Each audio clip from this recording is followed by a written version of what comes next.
Falcon fans, and of course, good old Falcon fans.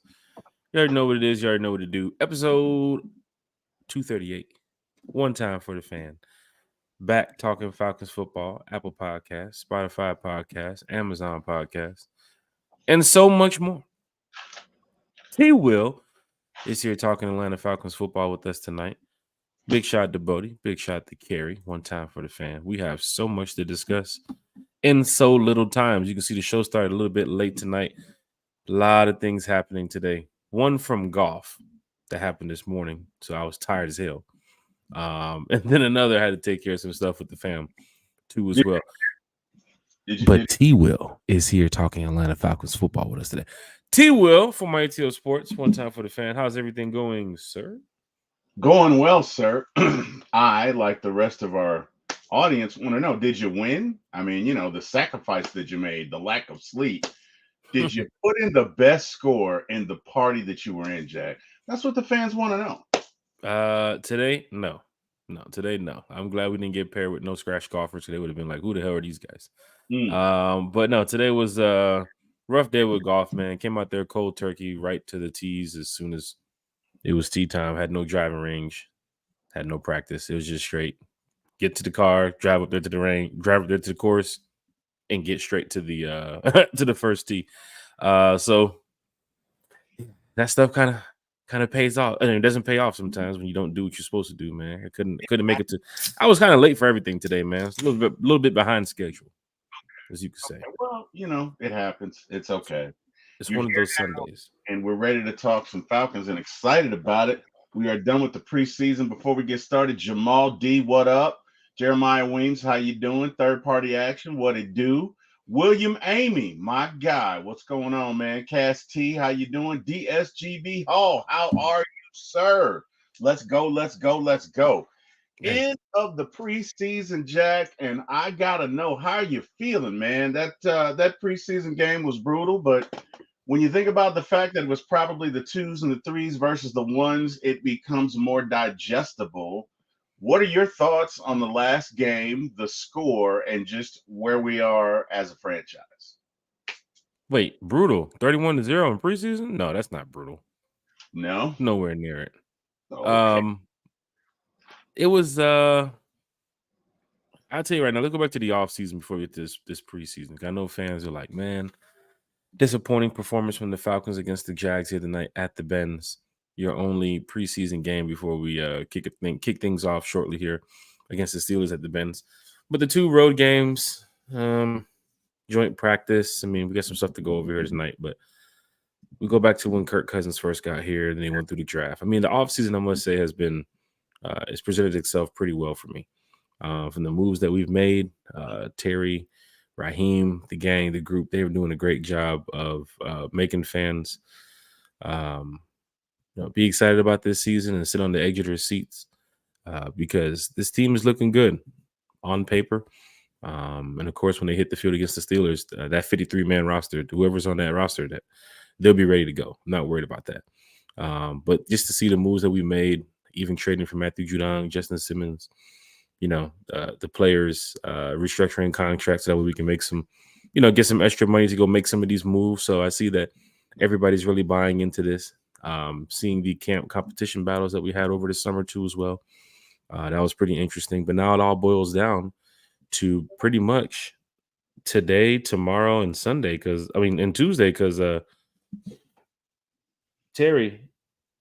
Wait, somebody just tagged me in this group. They're trying to play me. Okay, I'm about to say, Terry, the Falcons going 0-3 in the preseason doesn't bother me after all the moves that were made during the offseason. But also, Raheem did mention too as well that as long as he is the head coach here for the Falcons, that the starters won't play. Talk your talk, Raheem. Talk your talk. That's Raheem preaching to the fans again, man, letting y'all know that some things that y'all are upset about shouldn't be upset about. Because I think Raheem and the gang got whatever they wanted out of these players this offseason.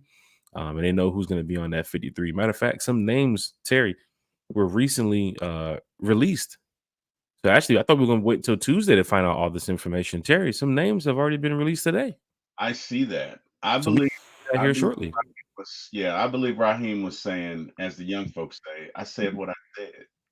I said what I said. Matter of fact, we are not only going to not play our starters this year, as long as the Raheem ship is in place, we're not playing them at all. It's And not happening.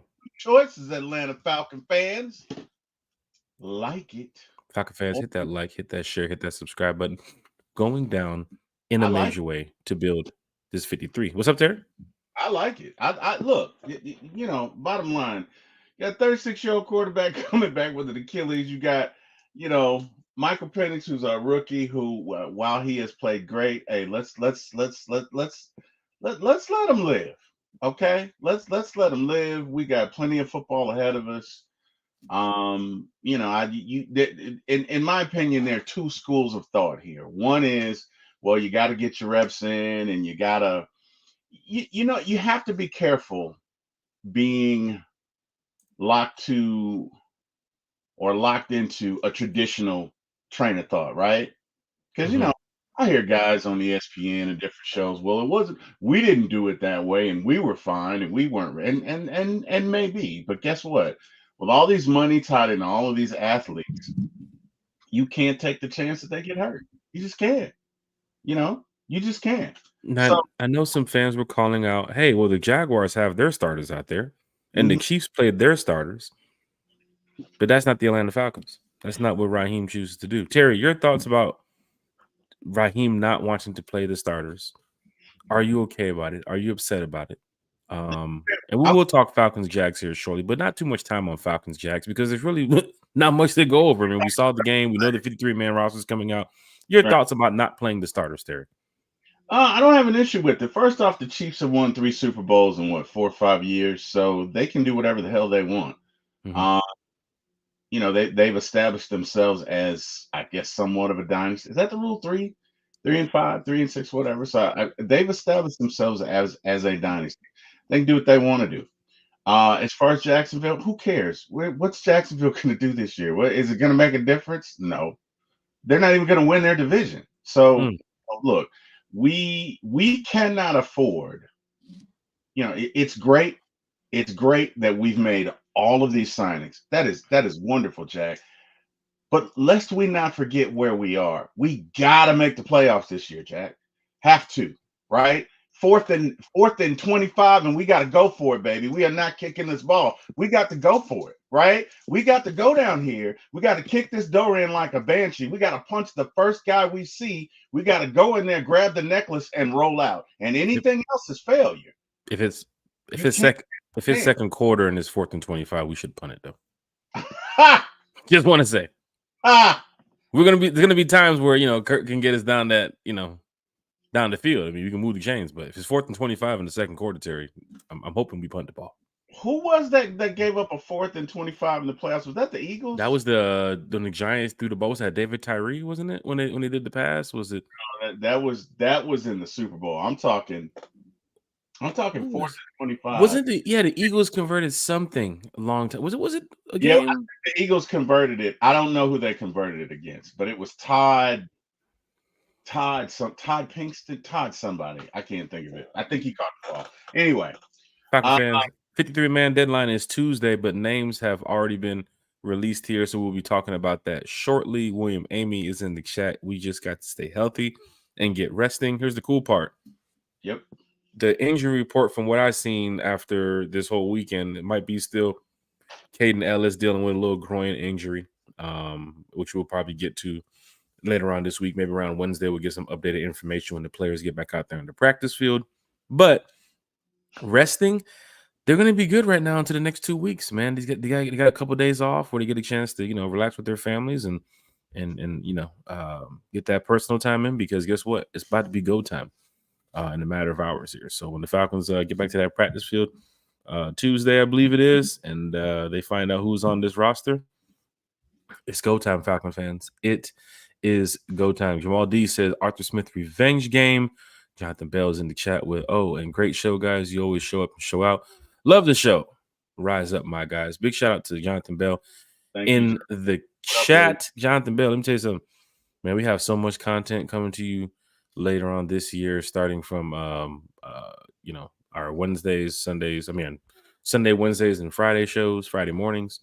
And of course, we have the One Time for the Fan Instagram page. A lot of y'all that was on the Instagram page of the night, you guys saw some really cool behind the scenes stuff. So don't forget to go follow the One Time for the Fan Instagram page. Pretty much just behind the scenes. We had tickets behind the bench. So that's where the tickets are. That's where our seats are. But, behind the bench, so we got a chance for fans to see, Kirk Cousins and Drake London, a lot of the players and coaches, and just what goes on with the sideline, because a lot of fans don't get a chance to see that, because some of you might not live in Atlanta. Some of you guys might not have season tickets, or might not be able to go to a home game or an away game. So One Time for the Fan on Instagram is like your one-stop shop to see everything that happens behind the scenes as a Falcon fan at some of these events. So big shout to Jonathan Bell, and big shout to everybody who's been following the Instagram page too as well. I know y'all love it. I'm seeing all the comments and all the, hey man, Jack, man, that's so cool, man. Hey, can you go over there and talk to Grady? Can you talk to Grady? Some things I am going to do, some things I'm not going to do, especially during like game day. Those players, I have to mention the players, the fans that are hitting me up on the Instagram saying, yo, Jack, can you go over there and talk to this player and ask him this question and this and that? Those players are locked in, right? So for a lot of you all that saw the Instagram footage, I am that close. But those players are locked in, Terry. I don't want to go speak to a player on game day about something random outside of what they're, thinking about. They're thinking about the playbook. They're thinking about the coach. Thinking about the scheme. Thinking about the player. A lot of times they're not worried about what this fan's question is going to be, especially during the preseason game. Right. So I've tried to make sure, hey, I'm not going to bother these guys today. Even after they win, it's still you got to keep it cordial with the players, right? You got to be nice, got to be respectful. You don't want to go over there and be like, hey, interview. I understand we have a podcast, but I don't want to be rude and disrespectful to the players. Right. So some fans ask me, hey, Jack, can you go do this? Can you go do this? I just don't want to be disrespectful to the players. Right.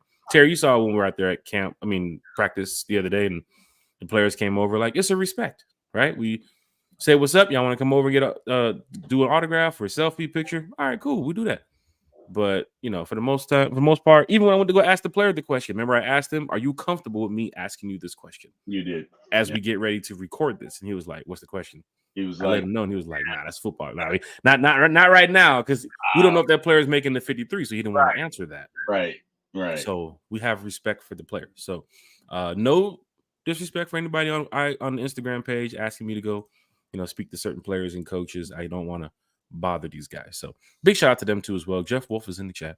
I know you love UGA, Jack, but can you give some props to Georgia Tech for slapping the top 10 out of Florida State? Hey, man, I want to give a big shout to Thomas Scott, too, as well, man, of the Rise Up Tour fan club. Oh, wow. He is a Florida State guy, too, as well. Oh, wow. And I see why he wasn't watching the game. Because that right there. Penalty on yourself. That's a shot, man. I just want to let you know that right there, that's Florida State football. That man, hey, bro, that's a shot, bro. That's Florida State football, bro. I get it, but that's a shot, man. I know we talk Falcons here, Terry, but you ended the season losing by 100 to the Dogs last year. Oh, shame on you. Shame on you. And then you start the season getting beat by Georgia Tech. Like Florida State just don't like Georgia Tech. They don't like Georgia teams.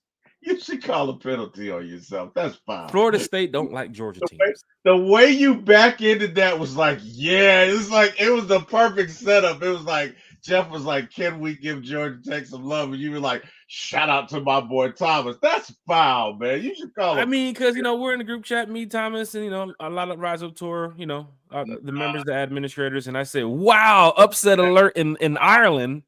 You snuck him, man. And then we got a Bama fan in the chat. The Bama fan, he throwing his jabs in there too. Thomas, wherever you are, it was not me, Thomas. The one time Georgia and Bama fans link up to go at a Florida State fan in the chat. This guy right here, Thomas, it was not me. That is foul, man. That is foul. The picture that somebody posted, Terry, of the guy spending all that money traveling to Ireland just to see just to know that in a 3-hour span, all the flight, the travel, the hotel, the food, everything, all that money you spent, and in 3 hours you realize you will not be playing for the championship this year because of an unranked Georgia Tech. That's truly embarrassing right there. And then they did the dance. Florida State was doing the dance before the game, Terry. They were doing the what were they doing, Terry? What's the thing? The little You know the thing, the dance, Terry, the I dance, want man. no part of this. I want no part of this. I Tom, couldn't believe it. I was watching the game saying, it's if him. Tom. Georgia Tech could, Oh, what was it, third? It was like 3rd and 16 or something. I don't know. They lost like what 10-7 or something like that. They lost, no, 24-21. Are you sure? Mm-hmm. Georgia Tech, Florida State? Yeah. Yeah, Florida 24-21. Okay. Had them down to the wire in the fourth quarter. And then I was sitting there watching thinking, oh boy, if Georgia Tech gets this first up, they got it. Oh, snap. All I gotta do is make the kick. You know, fans in Ireland, they don't know what the hell is going on. Why is everybody so mad? What's wrong with the kicker? What's wrong with the kicker? He's a wiry one. This isn't rugby, lad. This isn't rugby. Falcons Thomas was fans, very upset. Thomas was talking. we talk Falcons football all the time, but Terry, seeing Florida State, seeing a number 10 ranked Florida State go down the drain against the Georgia Tech Yellow Jackets. You are wrong. They are going to look at their schedule and say, "Oh, I hope we don't have another Georgia team on the schedule." Next, you know, Kennesaw State's coming up. They're going to be like, "Oh, damn, Kennesaw State's going to be us." You did not just compare them to Kennesaw State. You didn't do that. They better hope there's not another Georgia team on their schedule. Oh my God!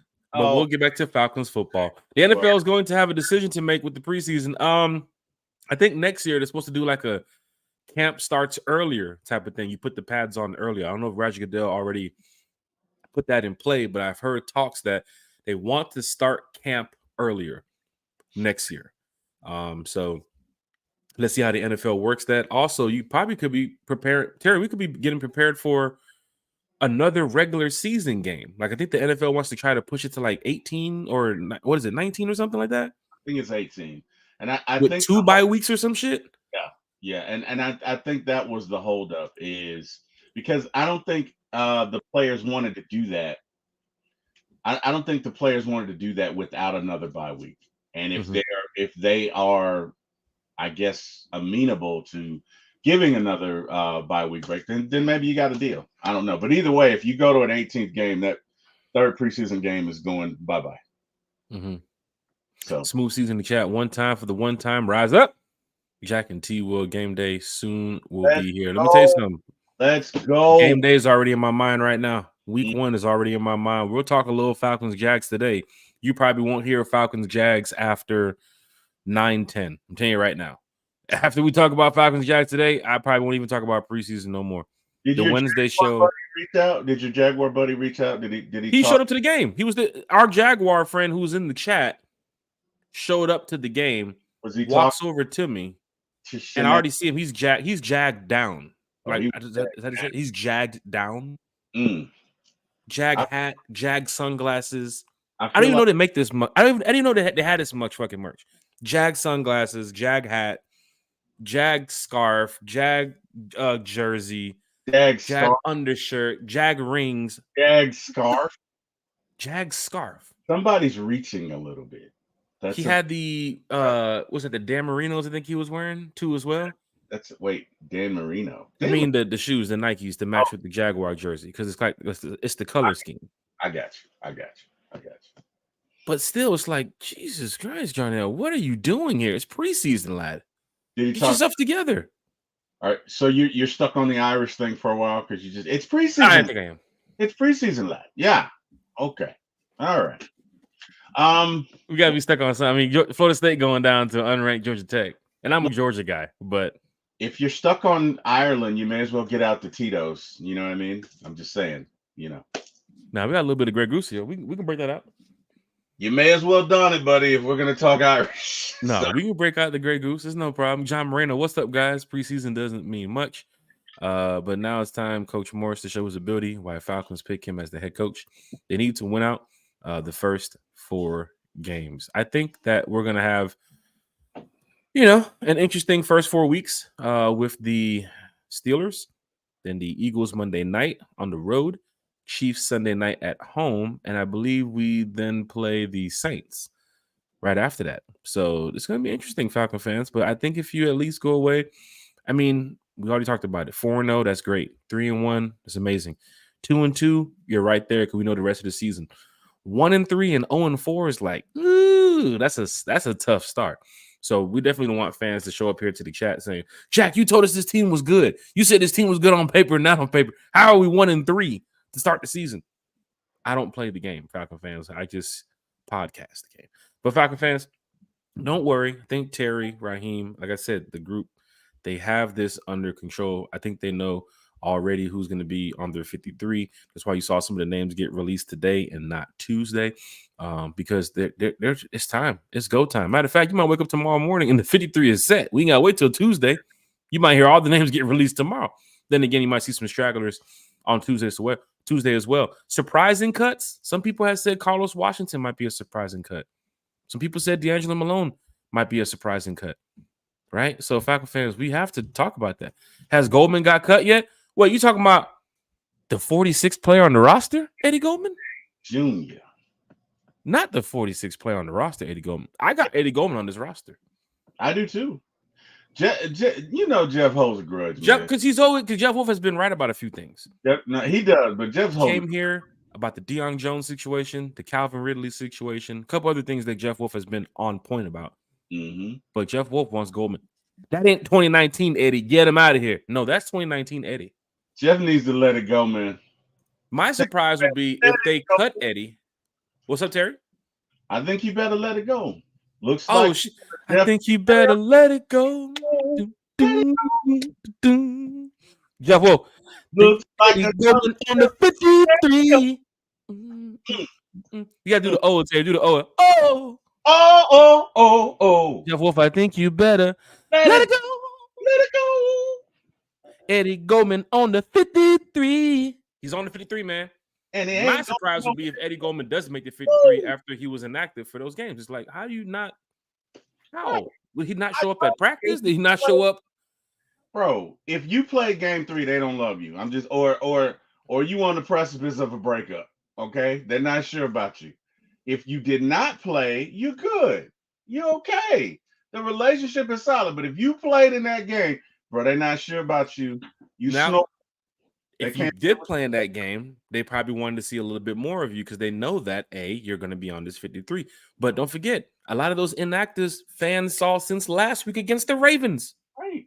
You saw pretty much the team was already going to be made for the 53. They just needed the last couple players. Raheem told you, I don't play.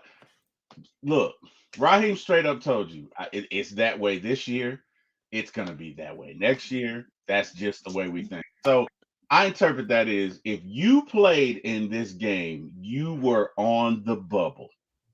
You were on the bubble. They were unsure about you, and they needed to see something. But the fact that Eddie did not play, Eddie's good. Eddie got the playbook. Eddie got the benefits. A guy who came away with 14 solo tackles, Donovan Mooten, who fans thought, hey, this guy could be interesting to add to our linebacker room. He was released today. So even a guy who got a lot of PT on Friday against the Jags came away with the most amount of tackles on the defense. He was released today. A couple more players was released too as well. I know fans were talking about John Paddock got released. I'm going to put the information up on the screen here. Thank God. The names who got cut. So fans are saying, it's Taylor Heineke. Are you serious? Is it Taylor Heineke? At this point, if y'all don't want Taylor, I can still do it. 80 on the run, you can do it. I'm just letting you know right now. You know what? He never called me back. Let me get him on the phone. Shit. Hey, yeah, Terry. Hey, yeah. This is T-Will. Yeah, one time from the fan. We had this conversation last week. I am on the show. I'm on the show. What are you talking? Look, man. Jack Spade, 80 on the run. In the wintertime, no shoes on, running through broken glass. Yeah, that guy. Look, he's available. All right, we'll come off of the price just a little bit, okay? You need to sign him for, let's say, $600,000 and a case of Bud Light. You got to think. Tough. What do you mean? You got to think about it. He said he'll get back to me, Jack. But at least this time he didn't hang up. Just next time, answer the phone when he calls, so that way He never called, Jack. That's the point. Shit. Falcon fans, hit that like, share, and subscribe. That's a while for Terry for the day. Jeff wanted a while for something earlier and I missed it. And I'm sorry. Jeff said, no, he said Georgia Tech deserved a while. And they kind of do, Jack. And even though they are share on the chat. They are mean, they're not the Bulldogs. They kind of do represent Georgia. So I mean, I'm a Dogs guy, but to see a number 10 a number 10 team get beat by an unranked Georgia Tech, that deserves a wow. wow, Right? I get the wow.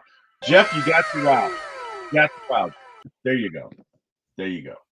Falcon fans, hit that like, hit that share, hit that subscribe button. Jay Cooper's in the chat.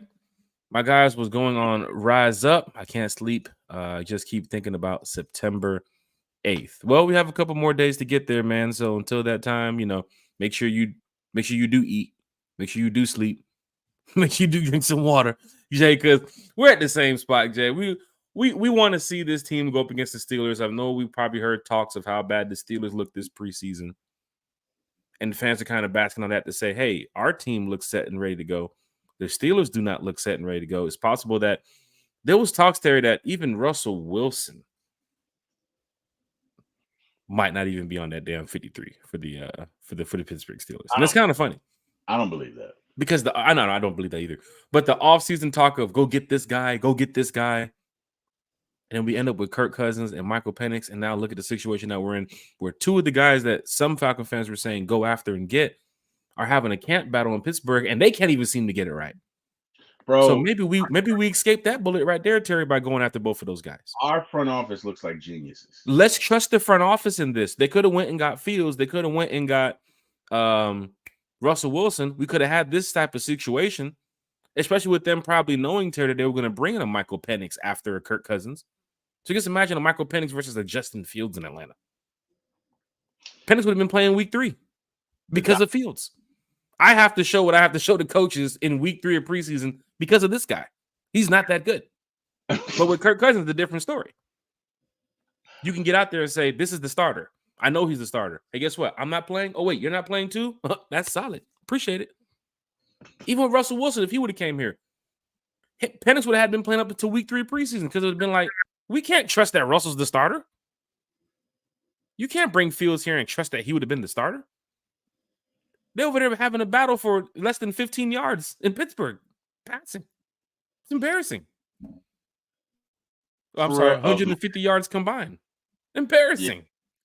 Yeah. The diaspora of my Atlanta Falcons quarterback situation has traversed many paths, but it has gotten so much better. Let me tell you something.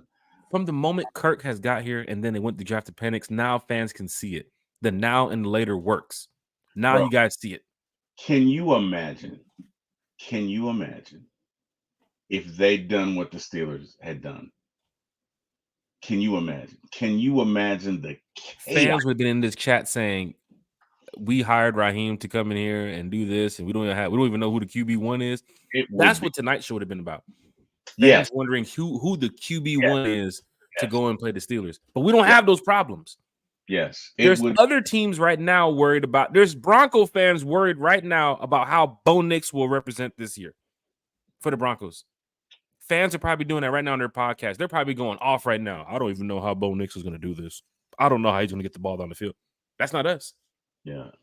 Steelers fans with as many rings and the steel curtain and the defense and the fan base, they still have to worry about, I don't think Justin Fields is that guy. That's not him. Next year, we have to go draft the guy. They got 2 quarterbacks on 1-year deals. They'll probably go draft the guy next year. Amen. Well, and the thing about it is the Steelers' defense has been good for a while. The last time they won a Super Bowl was when they had Big Ben. So what's that tell you? You can have a great defense. You don't have a quarterback, it doesn't matter. Yep. You can have the best defense in the world. You don't have a quarterback, does not matter. So I think we made the right decision. I'm glad we chose the path that we did, and thank the Lord Almighty, because can you imagine? You got Russell and Sierra and Future and all of that mess. And if they're here, and let's say we had traded for Justin Fields as well, you'd have half the camp saying Justin, and now I see it. Now I know next year, Terry, when this type of stuff goes down or things happen, to not get involved with it. Because if Justin Fields and Russell would have been here in Atlanta, do you know the amount of hell we would have been under from the media, from the fan base right now? It would be split. It would have been crazy. Now I see. Now that's why trust in Terry and trust in Raheem really means so much. Yeah. Even here and they really fix things. They truly did. After Raheem mentioning back during April, maybe was it March, April, May about the quarterback? Only reason why I'm here is because of the quarterback. That was a good one, Raheem. No, we really see that now 3 months later. On the truth. You got to trust in why these coaches do what these coaches do. Why we went to go get Judon. Why we went to go get Justin Simmons. It's not just the fans speaking about it. They talked about it. Since this offseason when they knew Judon and Justin were available, how this team could look with those two guys. Here's the crazy part, Terry. You mean talking about how we can make one time for the fan better in December. And we have to get to December to get to upgrade. But you have to hope that nobody goes and signs Justin Simmons during that time. You got to hope that nobody trades for Matthew Judon during that time. But they talked about it weeks before. So they're pretty much hoping that, hey, if these two guys actually land here in Atlanta, how great this team would be. But don't forget, the Saints were working on Justin Simmons the same week we called him. He could have been a Saint. Another team could have reached out to Judon for the trade. But no, the Falcons were aggressive. This offseason has been phenomenal. I think people recognize I think the players. Shout out to Stephen A. I think the players realize what we're doing here, and it's attractive, and it's going to attract other players. The Falcons could have another move. Wait, you mean a 36-year-old quarterback coming off an Achilles injury getting paid $100 million is attractive in the NFL? Kirk, I can slang that thing, Cousins. Kirk Chains, baby. There it is. Kirk Chains. I mean that. And Kirk Frost. Hey, he'll always be Kirk Chains to me. Terry, you were there when I called Kirk Cousins Kirk Frost, and he laughed. Did you not see that? He did laugh. He did. He got a kick out. You were there when I said, "Hey Kirk, you like the new name Kirk Frost?" He was signing an autograph, and he was like, "Yeah, I like that one." He did, and he looked up. He just didn't see you do the dance. I want him to look up to see you, bro. Kirk Frost dance. I was in a sea of people. I couldn't even raise my arms, Jack. But that's what you're supposed to go back on the hill more, so that way he can look back and say, "Who's this guy doing the 5'9", Jack? Who's gonna see me? You got 100 people over there. Nobody's gonna see me. And my big rotund behind. Nobody's gonna. I'm back there. What the hell's wrong with that guy? I don't know. Let's go. Camera back on Kirk. Let's go. Anyway, look. It's that one moment somebody would have said, "Hey, who's that fan doing that dance over there?" Just pan the camera over here on him. You never know.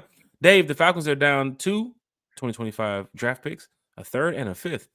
No way do the Falcons trade a pick for a 6th wide receiver at best. Fans are probably talking about looking at this receiving core, looking at if it's going to be Chris Blair, right? If it's going to be Austin Matthews, apparently, a name that we might be looking at, OJ Hillier, who's going to be the guy to fill that spot? And then some fans are saying, nah, don't worry about keeping it in camp.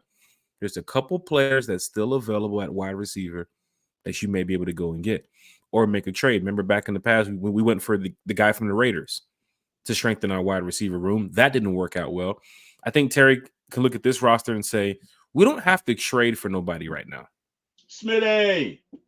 But if you do give up a player and you want to get some trade value back, that is very possible. I don't think the Falcons will go trade right now for a wide receiver either. I don't, because you never know who's going to shake loose once, from another team. Right. You don't know. So yeah, you got options out there, right? You don't know. It could be some cap casualties, could be some guys that just don't agree with the current, I guess, offensive scheme. You don't know who's going to be available. So the first thing you got to do is wait on that. Yeah, it was Matt Collins, Jeff. First thing you got to do is wait on that, right? Because you definitely, and then look, Blair has made a strong case for himself. If you were to choose Blair over Casey Washington, it would not surprise me. I'm not saying. Casey Washington is good for me. He's already on my 53. I think Blair is going up against Hilliard and Matthews. Let's go over the first 5, right? So we know we got Drake. We got Drake. We got Mooney. That's 2. We got Ray. That's 3. Who's 4? You going Casey. Casey's 4. And Hodge, you're going to go Hodge because he's a special teams guy. He's a gunner. And if you go with the 6 wide receivers. I'll put Hodge 4. I got Hodge at 5. But that's fine. We both have him on the 53. For me, you need one more receiver, Terry. You need one more. 5 and Casey 6. For me, Yeah. Blair 5. Yeah. Great that Casey has ability, but Casey, especially in Baltimore, had not a great game. So here, if Blair doesn't make the roster and OJ Hilliard doesn't make the roster, they just cut Josh Ali too as well. Remember, fans asked about Josh Ali in the chat. Was making the roster. I never thought Josh was making the roster. If those wide receivers, if you look tomorrow morning or Tuesday and you see Chris didn't make it, OJ didn't make it, and let's just say a couple more wide receivers that we thought would make this team didn't make it, and they're only at 5 wide receivers, it's possible. I think then they will go look in the free agency and probably go get a guy. It could because be. nobody in office, nobody in house showed them anything to say, hey, we're going to keep these guys. I think Chris Blair did step up after Rondale Moore went down, but some would say you wanted Rondale Moore more than Chris Blair on this roster. You did want Rondale Moore. Everybody would say that. Yeah, so the next man up mentality goes to keeping it in-house, where fans did mention Josh Ali. They mentioned Austin Matthews or Jesse Matthews, who the guy is. They mentioned OJ Hilliard. So we'll find out shortly, probably within 24 hours, who gets cut from that wide receiver group. We're going to put the names up here shortly of who did get cut today. Chat is live, chat is lit, and with one time for the fan, we want to just talk to the fan. It's great that you guys comment here all the time. It's great that you guys talk with us all the time, that you guys share your opinions and facts about the Falcons, because we will talk about it here on the channel. So big shout out to Debo Vibes, big shout out to Smitty, Sports Machine in the chat. A lot of content creators are here in the chat. Make sure you go follow their channels too as well. If you're checking in from Facebook, head over to YouTube and hit that like, share, and subscribe button. Recently just got over 1,000 subscribers. Terry, I've noticed that ever since we got over 1,000 subscribers, the subscriber count just keeps going up. So I guess we're on the road to 11,000 like Smitty. I believe the term is 11 thou wow, sir. 11 thou wow. So and hopefully we are. Hopefully. You never know. I think with the amount of special guests that we have coming to the show, we can get to 11 thou wow. I think with the amount of content we have coming to the show this season, we should get to 11 thou wow. But we're not going to say, hey, we're going to wake up tomorrow morning and we're going to be at 11,000. If we're not, we're going to be mad. No, we take this day by day. We know that fans love the show. We know that fans share the show. They retweet it. Carrie, the ultimate producer. Everybody should have a Carrie on your podcast. Yes, you should. Yes, you should. You might not see. Go ahead, Terry. Can't have her. No, you cannot. Hey, Carrie, but you can't have her. She's awesome. Yeah. So please don't reach out to Carrie saying, hey, you want to come over here and help us out? Yeah. She's busy. She's very busy. And she's loyal. No sliding in the DMs. No sliding in the DMs to Carrie. Carrie hit us up the other day, Terry. We was in the chat, and Carrie said, hey, guys, I got a former Atlanta Falcon football player who wants to talk with you guys. Oh, you're putting this out there. Hold on. I'm not saying the name. Okay. So I'm just saying that Carrie, the ultimate producer, when Carrie goes above and beyond, she definitely goes above and beyond, because I'm telling you, Terry, did you see me? We never mentioned to Carrie about this. No, we didn't. This is Carrie being Carrie. Yeah, no, let me tell you something. She shows initiative. Every day she's sending us at least 7, 8, 9 articles, a lot of which we use in the show. She sends us so much content, like we can choose. She's like a professor. She will hit you up and say, did you read the article? You didn't? Yeah. Well, I think you might want to read that article. You got like 15 minutes before I take it down. So it's like, okay, let me read it right now. Yeah, she's classes in session. Yeah, I mean, Carrie's a godsend, man. I would go so far as to say we may not have hit a thou wow, you know what I mean? Maybe not, or it would have taken us longer, right? So I joined in February. I was welcomed into the realms of One Time for the Fan. And we had what do we have? 500, 600 subs at that time? Oh man, I can't remember. Who was around that mark? Yeah. And then Carrie came like maybe 2 months later, and you know, we've been cooking ever since. But I mean, Carrie is an invaluable resource. She's just if you know her, she's the sweetest, just the sweetest person. A pleasure to be around, and we absolutely love her. So get your own Carrie, because you can't have ours. Okay, our Carrie is our show. Get your own. Fact checking nicely for a reason. Get information, sharing information, retweeting. Just reaching out to people that's in the media industry, in the journalism field. about One Time for the Fan, reaching out to former players. And when this player does join the show, remember, we already announced that we're going to have another former player who's going to be on the show. I think we're trying to set that show up right now. I've already talked to Mike. Excuse me, trying to set that up going forward for this season. But when this other Falcon player joins the show, fans are going to go crazy in the chat. They're going to be like, yo, how did you get him on the show? That's not me. It's not Terry. That's not Bodie, because right now I can't see Bodie. I told him to put his flashlight on when he's in the backyard, especially around this time of the night. Hey, let me tell you something, man. HOA, they're coming around tomorrow. So you are taking shots at Bodie tonight, man. Saying. You taking shots at everybody. You have a Carrie who looks out for the team, who looks out for the group. Now we're getting ready. There could be a possible One Time for the Fan store coming out soon with some One Time for the Fan merch. People have been asking to donate to the channel. People have been asking to, hey, man, do you have any shirts, anything we can buy, anything we can do to support? What's your Snapchat or not Snapchat, Cash App or whatever that stuff is? You know what I'm saying? Terry, we don't do that type of stuff, man. We just get on here and talk Falcons, man. You know what I'm saying? But now that we hit a thou wow, people are like, yo, you gotta use the YouTube partner program and do this. All right, cool. We'll do it. Fans have been asking us, like, yo, can we donate to the channel? Can we help y'all out? Can we just do something? Thank y'all. We really appreciate it. Terry can tell you, we just love talking Falcon football with y'all, man.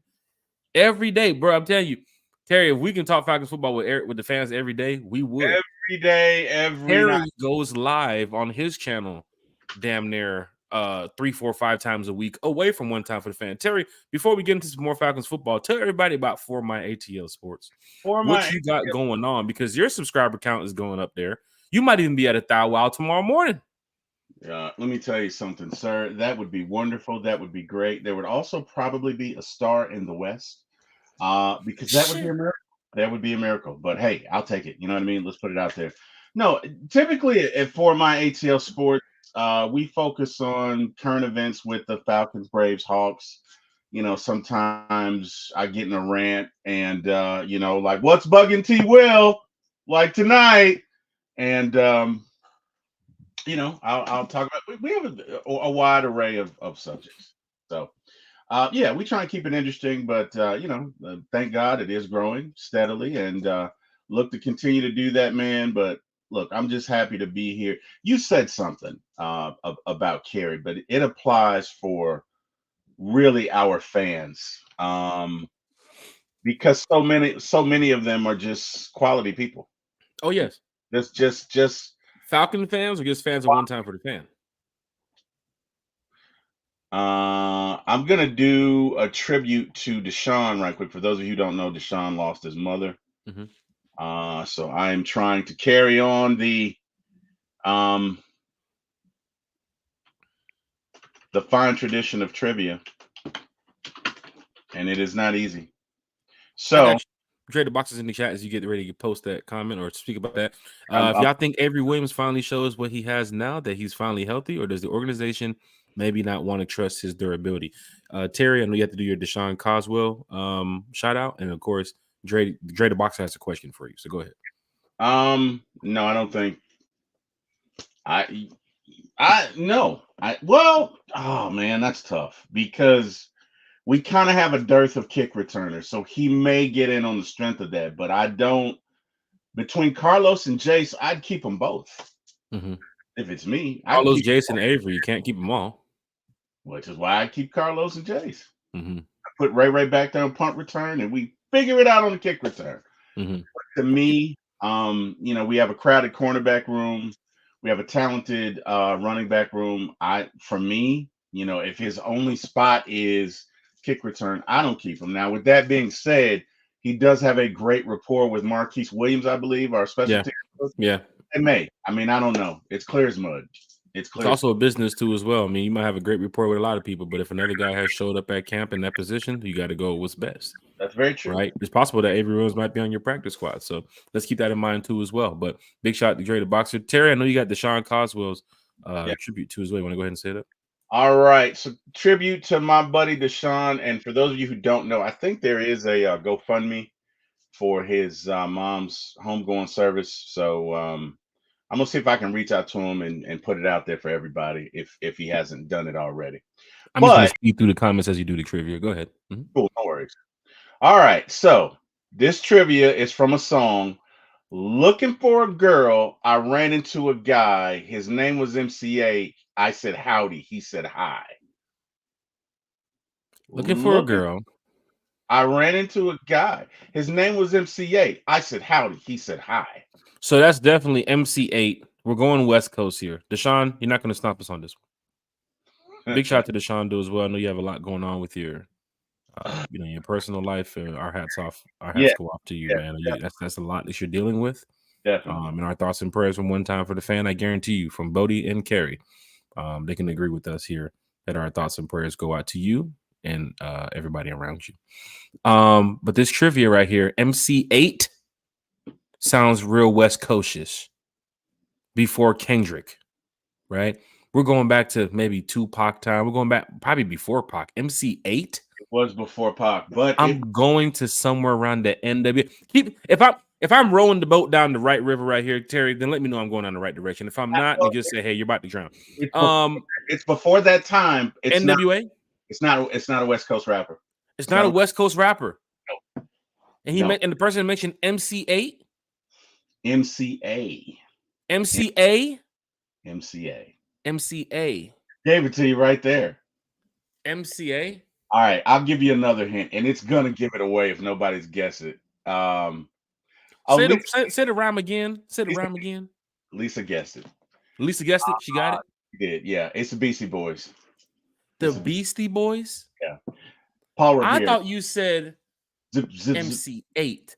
So I'm thinking about the West Coast. You heard me say Kendrick. You heard me say Pac and NWA.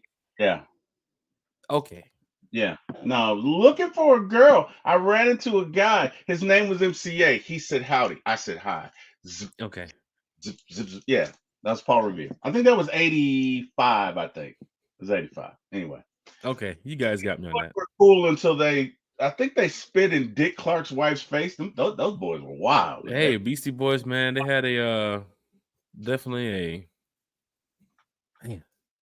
They had a nice little run. Man. I'm thinking about it back in that time, like coming from Brooklyn, trying to mix the hip hop and the metal. And then remember they did the song with was it Run DMC, I think it was, and that blew up too as well. So No Sleep. So that was them. And then Run DMC did it with Aerosmith. They did Walk This Way. Mm-hmm. And they did I'm the King of Rock. There is none higher. Mm-hmm. Seas should call me sire to burn my kingdom. You must use fire. Now that one I like. Terry going back to the old days with the gang. What was you on the motorcycle, Terry? Hell no. Were you the prospect? Is that what you were in the gang? You was the prospect? Which row were you riding in, Terry? Were you in like the third row with the group?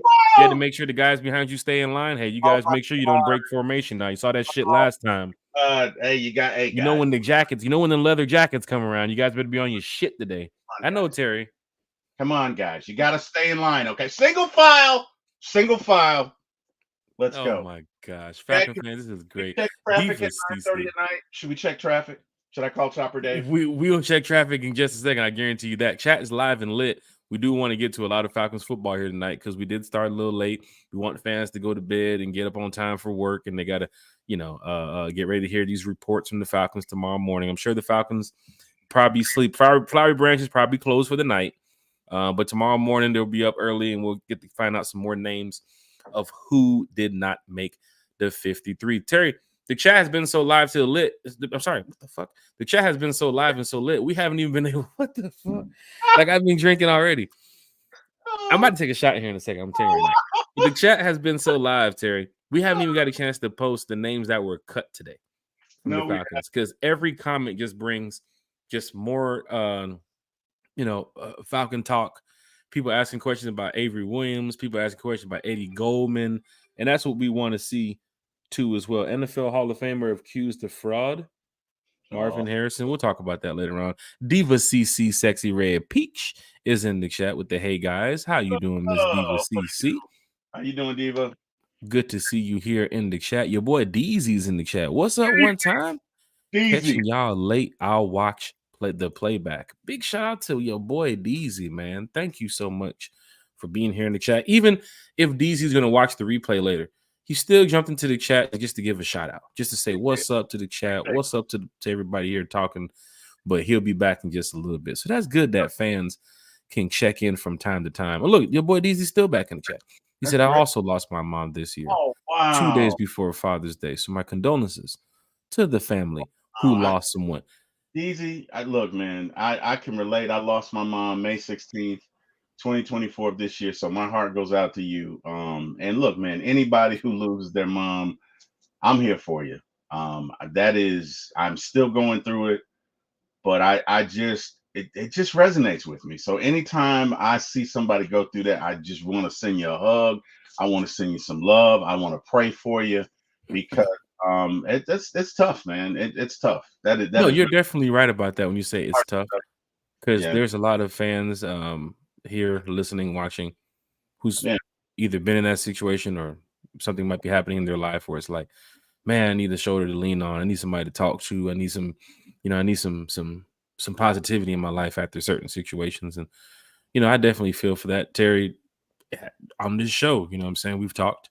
yeah, And of course, your situation happened around when you was on the podcast. And I reached out to you and said, hey man, just take all the time you need away from the podcast. Like, just do your thing and so forth. And you had let me know that you need this podcast. Like, it's a positivity release. It's a thing that keeps you going, keeps you happy, keeps you, it's your therapy kind of. Like, it helps you out when you're talking to the fans, you're talking to the people that, show a lot of respect to other people in the chat, and then us too as well. So my thoughts and prayers go out to you too as well, DZ.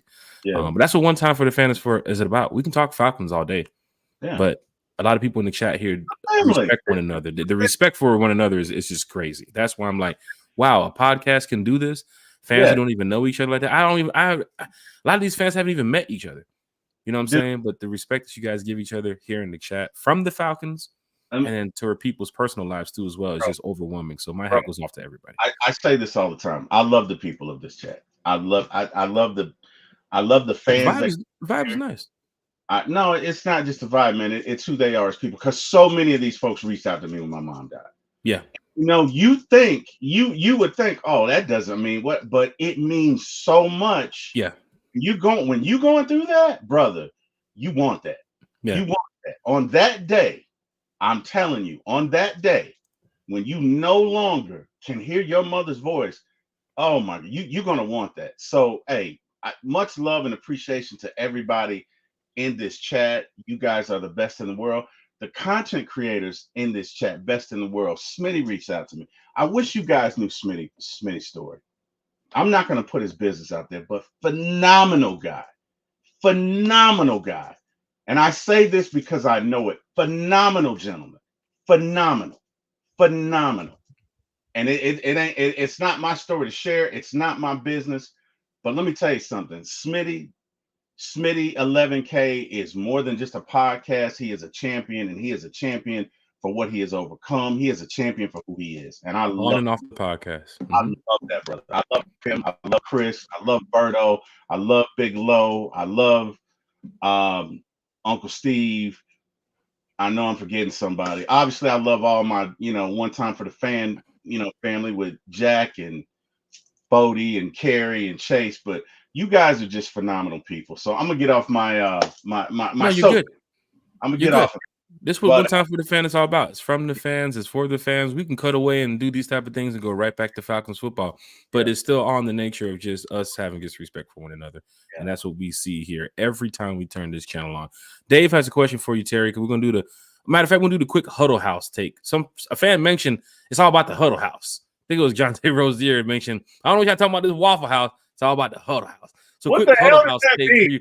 I don't know. I don't even know where the Huddle House is, but that was on the last podcast. Somebody mentioned the Huddle House. So Huddle House is like no disrespect to anybody who likes Huddle House, but it's like a low budget. It's not like a low budget. It's like, Terry, let's keep the subscribers we got. We might have Huddle House general manager in here right now. Right. Like, hold on now, don't do this. It's like the number 2 to Waffle House. Okay, Huddle House and Waffle House used to compete. And I guess, years ago, 30, 40 years, and Huddle and Waffle House. So what you're saying is McDonald's and McDowell's. Dave wants to know about the physical nature of the team, Terry. Your thoughts on the physical nature of the team. Does Raheem got these guys ready? Physically, how do you think these guys are? There's no way you can physically be prepared if you've not hit, but do I think they will be? I think they'll be fine. I think come week 1, they will be fine. They know what's at stake. They know what they have to do. I think this is a physical group of guys. I think this is a group of guys that wants to get after it, and I think they want to win. You know what I mean? I think they want to win. So, let's say we give up 100 yards game 1. As long as we win, who cares, man? I think as the season evolves, we will get more physical. I'll give you that. We got some dogs on that interior defensive line. At the end of the day, right? It breaks down to this. And I heard Charles Barkley say this. You got your skill positions that are running back, receiver, and quarterback, and the rest of them are just real men. At the end of the day, is if you can kick the guy's ass in front of you. And I think we got more of those guys on our offensive line and defensive line than most teams do. So I think we'll be fine. Was that Philadelphia? Was that 76ers, Charles, or Phoenix Suns, Charles? That was 76ers, Charles. Both of them. My bad. Sorry. I see what you did there. You got DA Hunter's in the chat. I'm about to say, is that TNT crew before the deal or after? DA Hunter late to the party.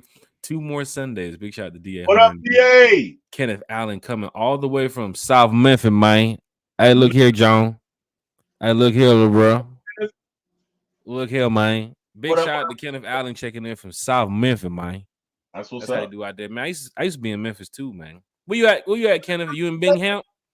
I've heard you say that. Where you at, Kenneth? You in Binghamton? Don't let me get back to my Memphis days on you, Kenneth.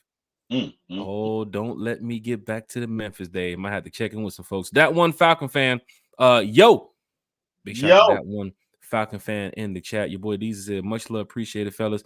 Yes, we're going to post the players who got cut here shortly. An hour into the podcast, and the chat has done this. It's not me, it's the chat.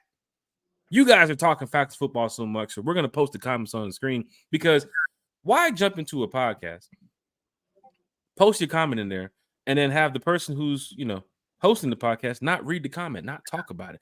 Like, I happened to be the other night on Twitch, right? I was watching the streamer who was talking about, some random topic. He was doing a just chatting type of Twitch, and people were dropping comments in the chat. He wasn't even paying attention to the chat. It was like, bro, the chat. I didn't even want to drop a message. I was like, shit, he gonna just see my message and just let it just keep going. So what's the point? But I was like, the chat is making your show right now. Right. At this point, you're not even. I don't even think he was reading the chat. He was just going on and on, just rambling. I'm like, bro, look at the comments, bro. You gotta get. Somebody's even subscribed. Somebody's even like donated. Like, bro, look at the comments. But then again, I'm not the producer for that show. So. In all fairness, it's not easy. Okay, you do a great job of it. Because I'm gonna tell you something. Doing this now for myself, and I don't have had nearly as many subscribers as you, but you get a good show going. Like you gotta really pay attention. So it's not easy. But yes, the chat. That's why driving. Sometimes shows go an hour and a half, 2 hours, because we talk, and then the chat talks. And don't forget, we started at what? God damn it, we started at like what, 2 subscribers? Now we're over 1,000. The chat is growing. It's that wow. More people are in here talking Falcons football, so we do try to do the best to, moderate the chat and see what's going on. But I don't have nobody here helping. It's just me, Terry, it's Carrie, it's Bodie. One time for the fans, just one time for the fan. Physically, we are healthy for the most part. Big shout out to Atlanta Falcons fan. What up? In the chat here. What up? Falcon Street. Oh, he's on Lamar Street. He's talking about Lamar Street. He's talking about Memphis. I'm Lamar Street, I guess. Big shout out to Kenneth Allen in the chat. Different street. Diva CC, just keep our team healthy, hungry, and all in to win. We ready to rise up. Season ticket holders. Did I give the season ticket holder shout out? Season ticket holders in the chat. Rep your section in the chat. If you're a season ticket holder here in the chat, rep your section. If you're 233, if you're 116, if you're in the clubs, lounge suites, rep your section in the chat. This is what One Time for the Fans is about. I keep telling y'all, it's from the fan for the fan. This should be a safe space for Diva to come over here and say, that Kirk Cousins, it's just something that just irks me about him. Can we talk about it? This is the chat for it. Fans want to come over here and talk about Bijan. You want to come over here and talk about the cheerleaders? We can have a whole show about Freddie the Falcon. I don't care. This is what One Time for the Fan is all about. It's from the fan. It's for the fan. He's from Lauderdale. Oh, he's from out there. Terry. You gotta be careful. You gotta be careful out there in South Memphis. Gotta be careful how you move. What up, John, from Out of Your Falcon Mind? How you doing? What's up, fellas? I love all you content creators. Love the information and opinions. Good to meet you at last weekend tea It was to get Michael. together. Yes, it was. It was very good. I think I took a picture with Michael. I think. At Benchwarmers?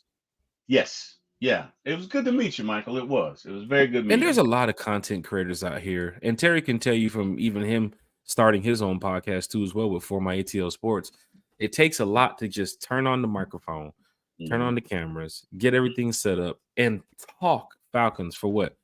An hour, hour and a half, 2 hours.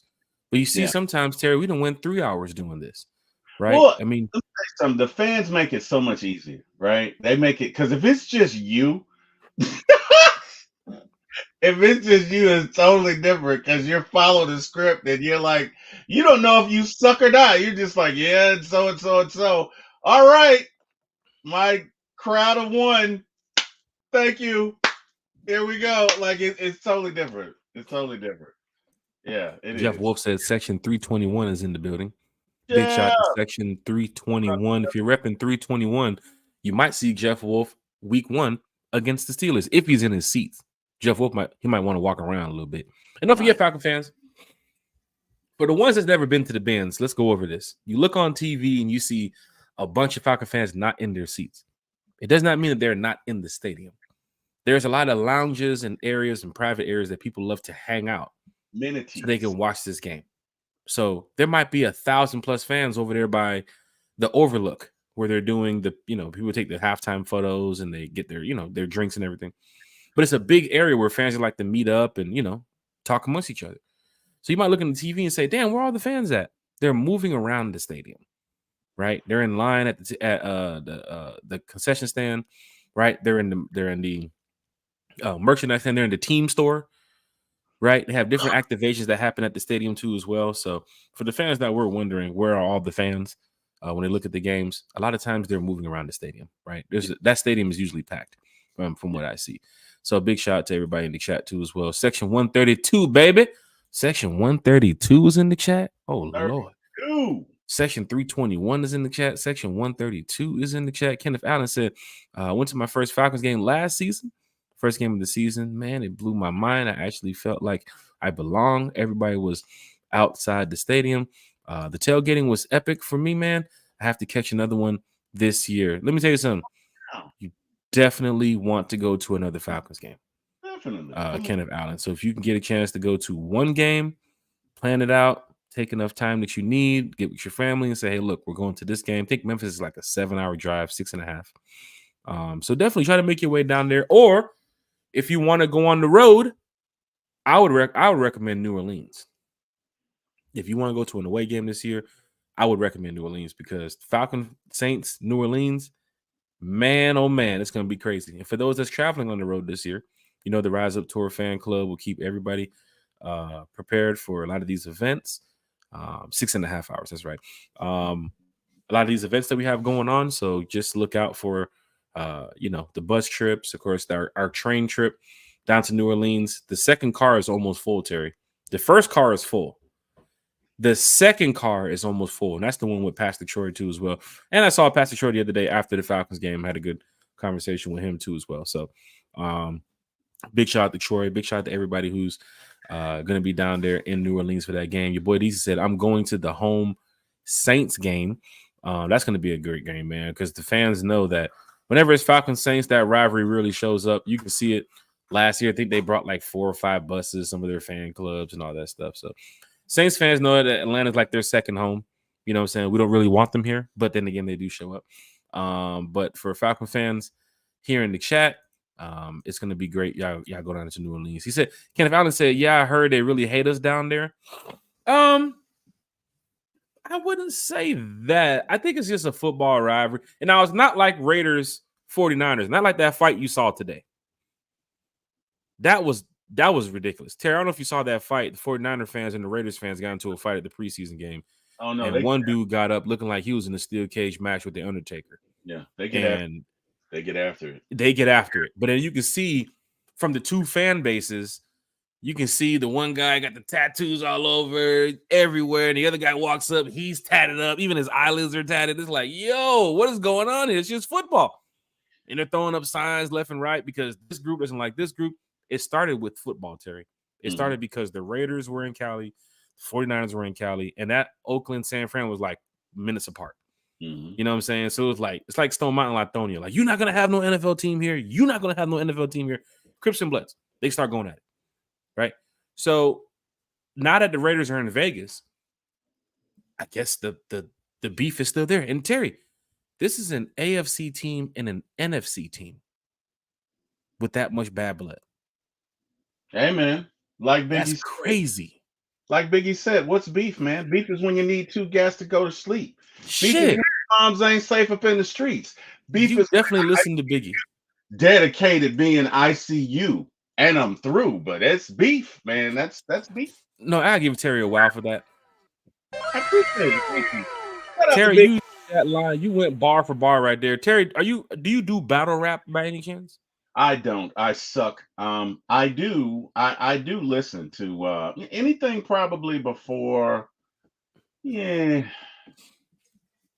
2010. I listen to on a regular basis, but I really like focus on the 80s and 90s. And You just knocked out the Biggie line like it was literally like you listened to it before the podcast started. Look, hey, let's take a step away from the Falcons. Jack, give me your top 5. I'm gonna give you my top 5, and I'm gonna start with you because you're the man. You talking about like all time?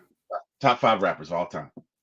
Top 5. See, Terry, that's the problem because like I'm looking at the timer, thinking I don't want to rush saying the top 5 because the fans will be like, you know how you feel. Just go for it. Speak your heart. Top 5 now or top 5 of all time. See, this is the problem because this is oh shit, Terry. All right, so here. I'm not gonna go 1 through 5. I'm just gonna name 5 rappers. All right. Because I don't want people to say you put him ahead of him. You put him ahead of him. And they will. And I'd rather just say 5 people. All right. Agree or disagree, chat. We're gonna go back to Falcons football in just a minute, right? All right. I got Wayne on the list. I got Lil Wayne on the list. Okay. I'm not gonna say the why. I mean, I think we've seen Lil Wayne's body of work from he was 16 to where he is now. Yep. But Wayne should be on a top 5 list. If he's not on there, especially going bar for bar, then I don't know what you're listening to because Wayne should be on there. Okay. If I would say Eminem, but then again, I grew up listening to a lot of stuff, man. So you're gonna be like, damn, Atlanta, and you got Eminem on the list? Eminem was a lyricist, bro. So are you going off of like performances, sales, music, bar for bar? Because I got different categories with this top 5. Ask that question. I'm glad because if you're talking most influential, that's different than pure lyricist, right? Because if you're talking most influential, it's a handful of guys. It's Biggie. Because my 5 now is different. Right. Okay. AZ. If you're talking lyricist, like for me, my brother, I love my brother, but we argue a lot. Big shout out Eric Parker. Yeah. But we argued over he clowned the shit out of me over this. So if we're talking lyricists, for me, it's gonna be Biggie, it's gonna be Jay-Z, it's gonna be Eminem, it's gonna be KRS-One, who Eric just clowned. You see, that's what we go. That's what we different because KRS-One is not in my top 5. Lyricist for me. Yeah. And then for me, number 1 is Rakim. Okay, so if you're going lyricist, I'm talking about bar for bar. I got Wayne in there. Right. I got Jay-Z in there. Right. Yes, I have Eminem in there. Right. I'm gonna throw a curve with this one. Falcon fans, they're gonna say, what? I got Jadakiss in there. Okay. Right. I got Jadakiss. Right. Honestly, it'll be a tie between Jadakiss and Big L. Big L didn't get a chance to get where he was supposed to get to in his life.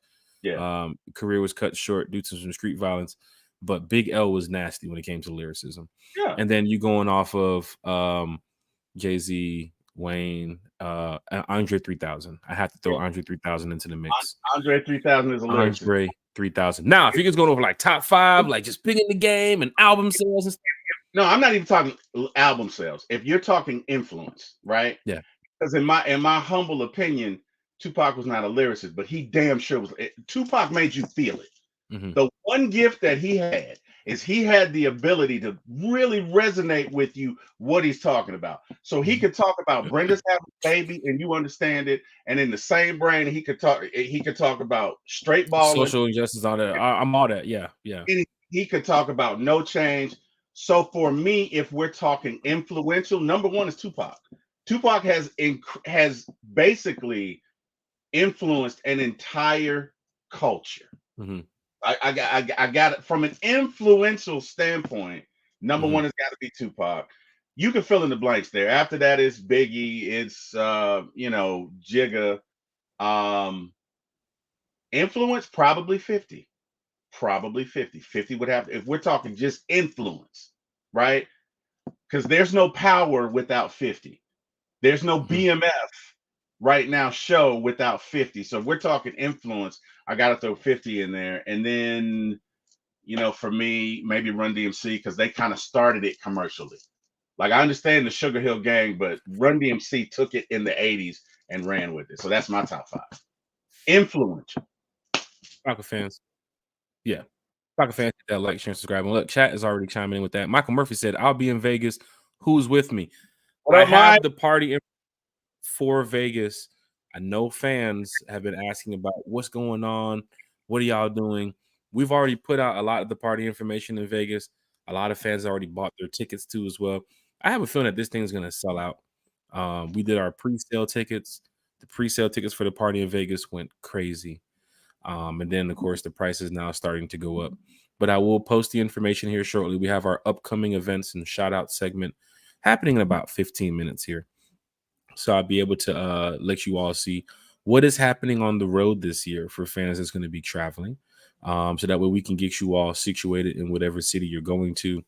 And if you want to know more about the Rise Up Tour fan club, then I'll definitely let you know. So big shout out to Michael Murphy and all the other fans in the chat. And we still have not got to the cut list yet of the players that have been released today because the chat is doing things. Booming. That Zay in the bag said no tailgate up in Philly. We have this Saturday night event in Philly. First of all, let's get to Philly. Philly's not really welcoming. I know they say city of brotherly love and all this stuff. It's really not. Don't think of that theme as like, yeah, that's what's gonna happen when you guys get out there. So A lot of the places that we have called, that I have called to try to get everything situated for these events, have not been too friendly. Right? They're like, you guys coming from Atlanta, bringing a bunch of Falcon fans, like they're not cool with that. Right? Some cities are like that. Some cities are. They'll work with you. Other people don't. hey, But our Saturday night event, what's up, sir? who are you again? You're Jack Spade, okay? And you're with the Phillies? No, That's Boston accent. You with, hey man, work with me. You with the Eagles there? Are you with the Eagles? No, you're not. Are you with the Sixers? Oh, no, you Hold on, Terry, because the general manager from one of the buildings is watching the show right now. I don't want to make sure it seems like we're trying to go at him too as well. Hold on. Not every place is like that. Not every place is like that. Now, the place that we did find for Saturday night in Philly, they're super cool about it. They will allow us to do something Sunday, but they said no music. They said no DJ, none of that. Damn, no music. So, and the places that have the DJs and all that other stuff, they are like, hey, this might not be the best place for you guys to bring 200 Falcon fans to the night before the game. I'm just letting you know, we do these events. Look at me, Falcon fans. The Rise Up Tour fan club does these events. We're trying to make sure fans are safe. It's not about just throwing a party. I can give you 5 parties right now in Philly, like, pull up. It's not in the best respected area. Then the crime that's been going on in Philly too as well recently hasn't been the best for fans to say, oh, we're partying over here. Yeah. I don't want that. I would rather the fan club, members to be safe versus, oh, we're going to show up in this hood to have this party or this nasty area to have this party because Jack and them threw us out here. Hell no. Right. Agreed. I would rather not. Even in California, when we did our party in LA a couple years ago, I was on that crime report watching because there is gangs less than 20 minutes from our party. Yeah. And you can't go out there color tripping. You can't go out there set tripping with them colors. And here comes the Falcons wearing what? All red. You can't. Yeah. You got to throw this into consideration when you're looking out for fan club members. That's like it's not about just throwing a party out there. Right? When we have our party in New Orleans, we party in the French Quarter. We ain't sending y'all to Gretna. Yeah. We don't send y'all to the lower wards. We put y'all in the French Quarter, right? Even the one in LA that was in Hawthorne. I told Thomas, like, look, this is what's going on. This is your report. Matter of fact, this is the police reports in the area. Everything seems to be fine and dandy. That's cool. But if the Crips start rolling up and start tripping, y'all boy, I don't know what to say. We all wearing red.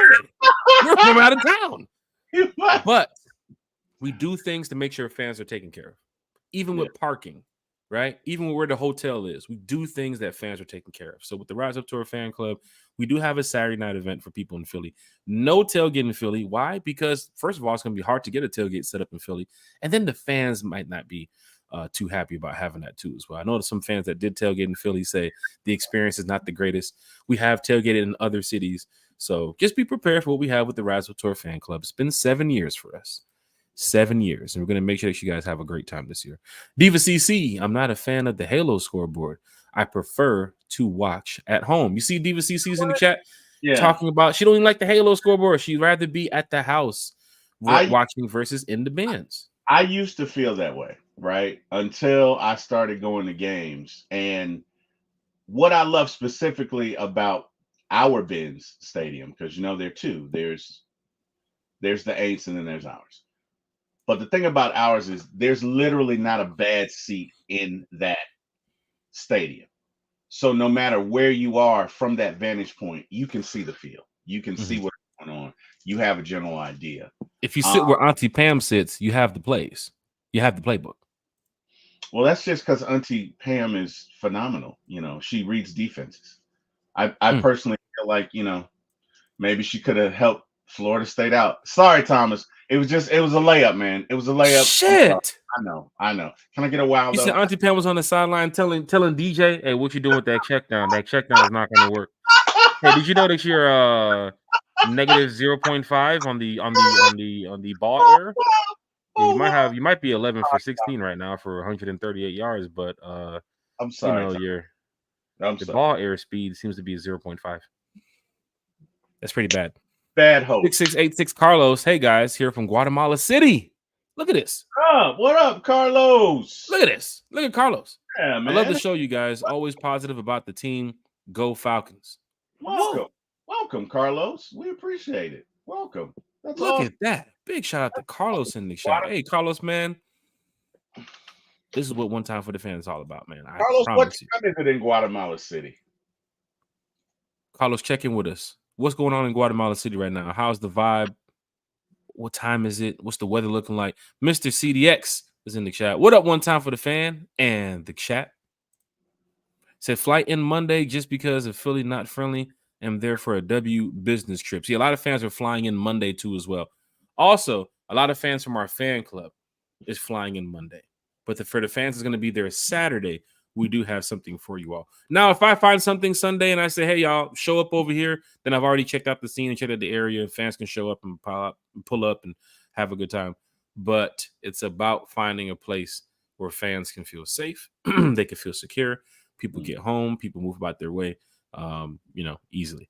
Flying in Monday just because of the business trip to Philly. Big shout out to Mr. CDX in the chat. Let's go to this, Terry. Now, an hour and 19 minutes in the chat and into the show, we get to find out who got cut. Let's see. Falcon fans, Myles Garrett. Big shout out to Myles Garrett. He'll be back on the podcast here soon too as well. Falcons have made their following roster cuts. Fans, let's chat. Wide receiver Josh Ali. Offensive lineman Zach Bailey. Safety Lucas Dennis. Cornerback William Hooper.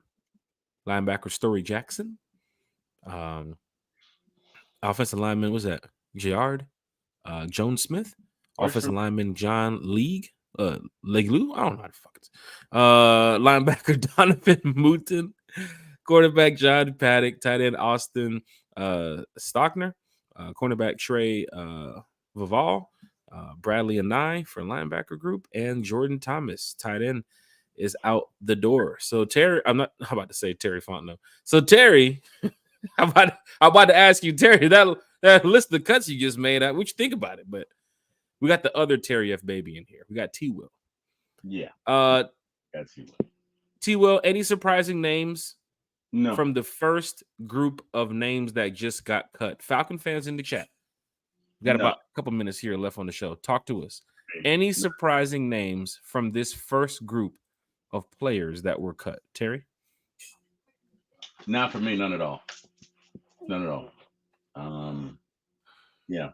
I guess what maybe the last one is probably going to be interesting to see if Casey and Jeff Flair both make it. Chris Blair. I'm sorry, Chris Blair. Thank you, brother. A lot of other teams are making cuts too as well right now. We don't really care about them, but there are some players that can end up on this team via the waiver wire. So Falcon fans, you could find out within the next 3 days that somebody who got released around with the Cleveland Browns could end up as a Falcon. Somebody from the Bills, I believe Deion Jones was just released from the Buffalo Bills too as well. And I believe Desmond Ridder. Some fans had even said, hey, with the Heineke situation, if Desmond Ridder gets cut, will we bring him back? No. So for Falcon fans that want certain things to go their way, sometimes it just doesn't go their way. But Falcon fans, any surprising names from this list? I don't see nobody surprising, Terry. Bradley Anai was the guy that we mentioned, a veteran that came for the I think there was the walk-on tryouts that they had back there in the early parts of summer. And he was here for a couple months, so we got a chance to see him up until preseason game 3. He's no longer with the team. John Paddock, who a lot of fans were saying, please beat out Taylor Heineke. We don't want Taylor here on the team. He's also been cut too as well. The player of the game on defense last night. Friday night. Donovan Mooten. I think he had like 14 or 16 tackles. Right? This guy was out there. He was flying around over the field. People kept saying, yo, who is that? Who is that guy out there playing linebacker? He also just got going to be picked up by the Steelers. What happened? Who said that? Jacob said what? Going to get picked up by the Steelers. That'd be that deserves Arthur Smith with his up to his old tricks again. Emmanuel McFarland said surprises, but if I had to choose one, it would be tight end Austin Stogner. I think some fans probably look at it and say, wait, Ross Delaney is probably going to be on this 53. John Fitzpatrick, who fans remember, Go Dogs, was drafted last year. He was with that group with he was with the other player. What's the other guy? What's Malone? D'Angelo Malone's cousin, Justin Schaefer, who fans thought, hey, this could be a guy who can help out our depth chart and and help us down the line. That didn't work out for Justin Schaefer. Of course, he's no longer a Falcon. Now it's possible that John Fitzpatrick could make this 53. Terry, there's going to be some more names tomorrow. There's going to be some more names on Tuesday. There's some fans here in the chat that have mentioned that D'Angelo Malone could possibly be one of these names. Could be cut. Falcon fans, just be prepared for all the updates and all the news that's going to be coming out here in a matter of hours from these teams. Is going to be releasing some players. If a wide receiver does become available that could fit this team, the way this fan base has been operating this year, fans will start tweeting immediately. Falcons, go get this guy. Falcons, go get this guy. I must say that it has worked this season. Fans did call for Justin Simmons earlier in the year. I will say I saw that. And Terry responded by going to get Justin Simmons. Not saying that Terry's looking at social media to say, oh, let me get these fans what they want. But obviously people can see that Justin Simmons can make your team better. When he became available, Falcons made the move. Fans got what they wanted. Remember last year with Jesse Bates? They were like, go get Jesse, go get Jesse, go get Jesse. Or Payne from Washington, remember? Go get one of them. Yeah. They went ahead and they got tribe. And to his credit, like Chris A1 called for this like 4 months ago. Yeah. He's been talking about Justin Simmons for a while. So yeah, man, he definitely listen to it. Hey, real quick, Jack, can we talk about what's bugging T? Well, I promise won't be any more than 5 minutes. No, you're good. You're good. Matter of fact, we was getting ready to get to some of that before I start setting up my upcoming events and shout outs segment here shortly. Yeah, let's go ahead and get to that here. Terry. Yep. Real quick. Is there another name between now and Tuesday to you after seeing this list that you think could be on the way out? Big name or one that I would say maybe D'Angelo Malone. I really don't want to see that because I think he's a great guy, and I hope that's not the case. But number one, the fact that he was playing in that game says, you had something to prove, and I truly don't know that he did enough. Fans didn't really see a change in D'Angelo Malone over the years, or even over the past couple of weeks with Raheem and the new coaching staff and everything. a lot of fans pointed out this seems like the same D'Angelo we got when Arthur Smith was here. Yeah. And that, I think if we saw that, maybe the coaches saw that. But then again, I will say the highlight that D'Angelo had, he did good on special teams. Mm-hmm. And special teams is going to go a long way. Jeff Wolf said Eddie Goldman. God damn it, Jeff Wolf. Jeff, let it go. Let it go, Jeff. Let it go. Come on, Terry. Dun, dun, dun, dun, Like dun, dun, dun, hey. Eddie, you better let it go. Jeff Wolf. Eddie Goldman's on the 53. Hey.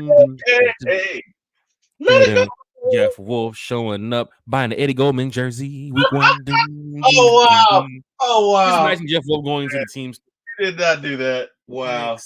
Wow. Kirk Cousins, Drake London. They don't have my size here. Why don't it? I think Eddie Goldman.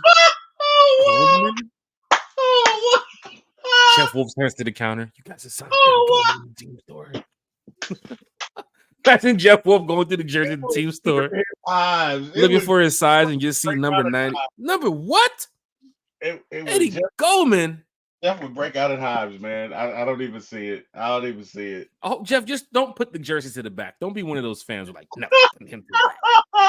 Oh, wow. Somebody's going to go in there and be like, as soon as Jeff goes to the counter, oh, Mom, I can't wait to get that Eddie Goldman jersey. He said I would do it.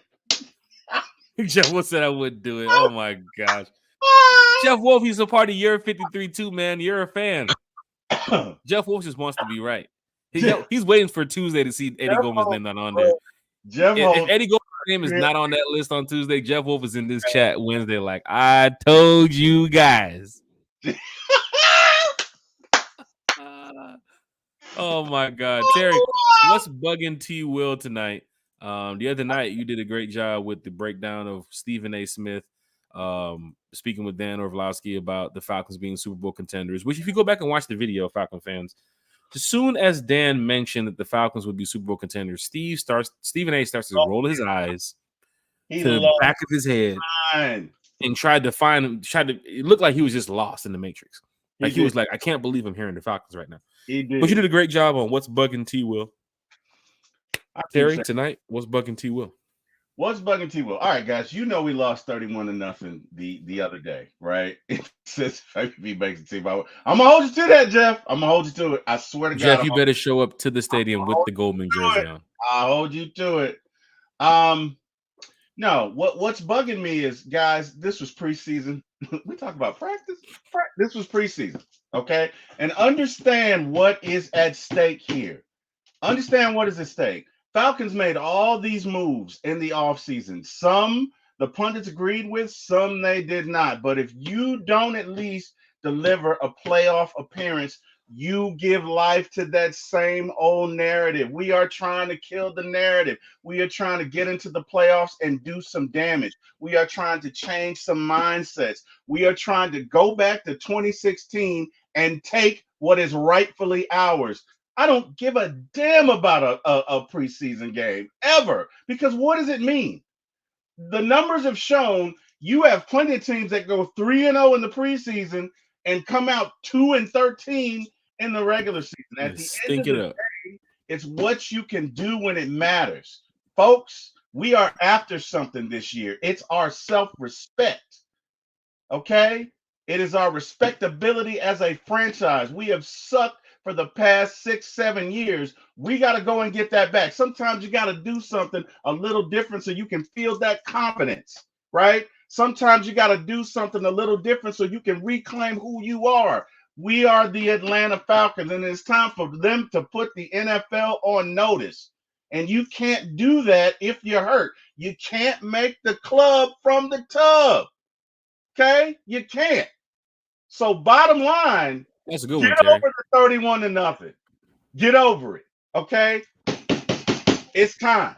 It's time. Everything that we've talked about, everything that we've Did you just Marty McFly the table? Yes, I did. Let's go.